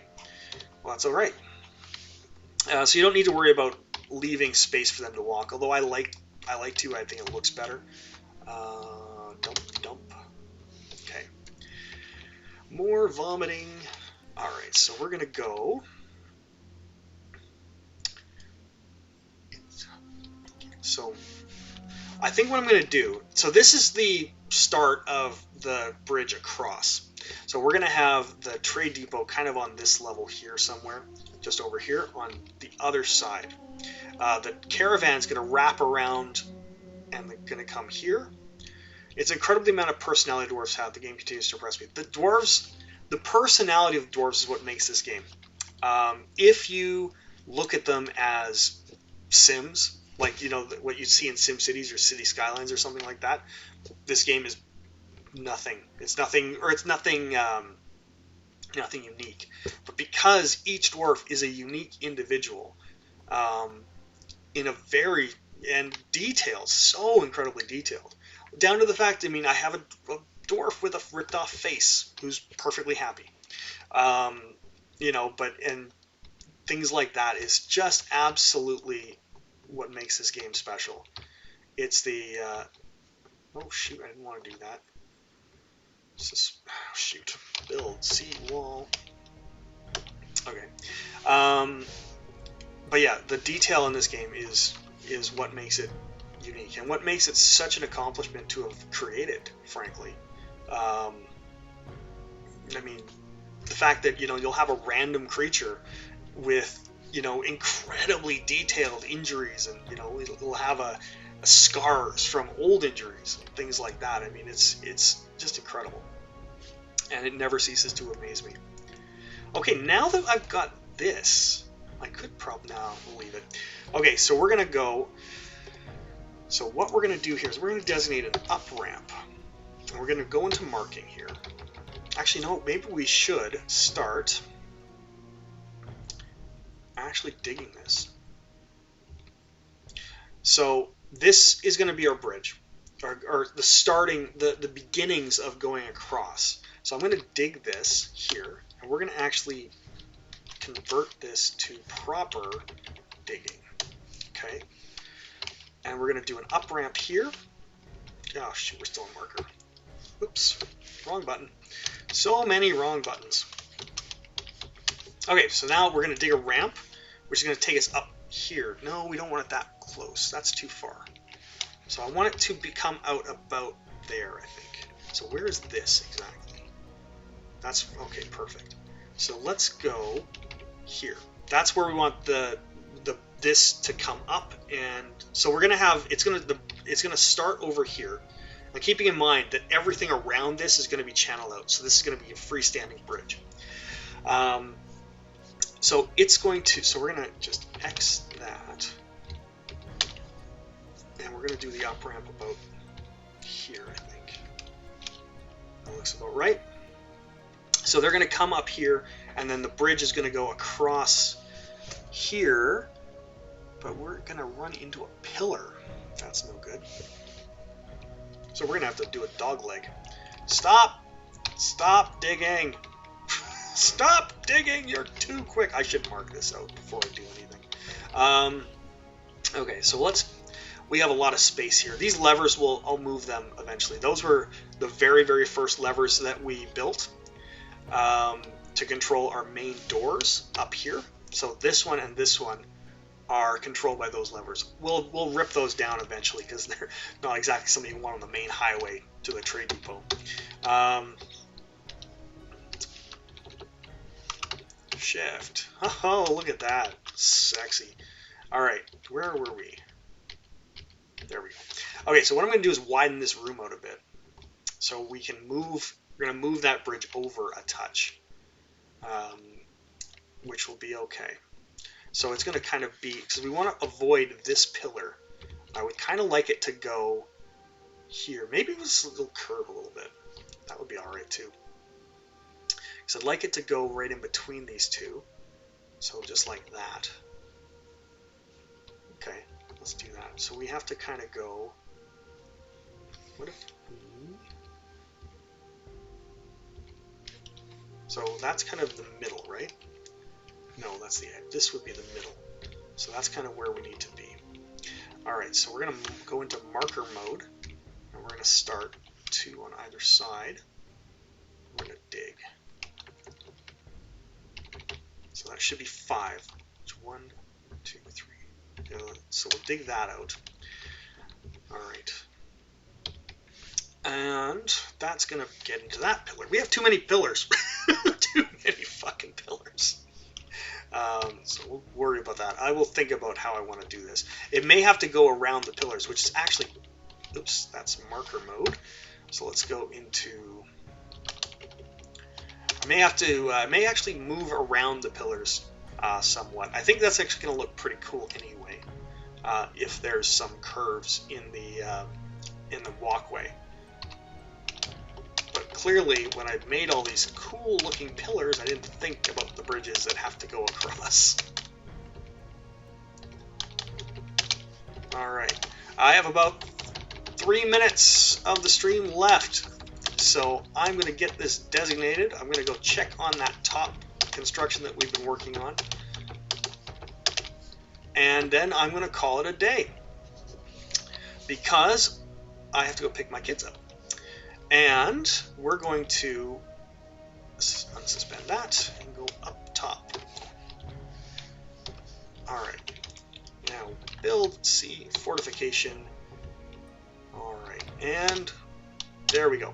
So next time on Mr. Touch's Dwarf Fortress stream, we are going to continue our dig down, but we're also going to be building those bridges and the new trade depot route, which will be the main entrance into the fortress. So tune in next time. The next stream I will be doing will be on Sunday, probably around noon. I'm not entirely sure yet. I will check my schedule, and I will put it in my schedule on Twitch, so check that out. If you are watching and you haven't followed yet, I would appreciate if you toss me a follow. If you don't want to, that's fine too. Thanks so much, guys. I really appreciate all the support. You guys have been fantastic. And yeah, so we'll call it a day there. And thank you for the support. Stay dwarfy, stay dwarfy, everybody.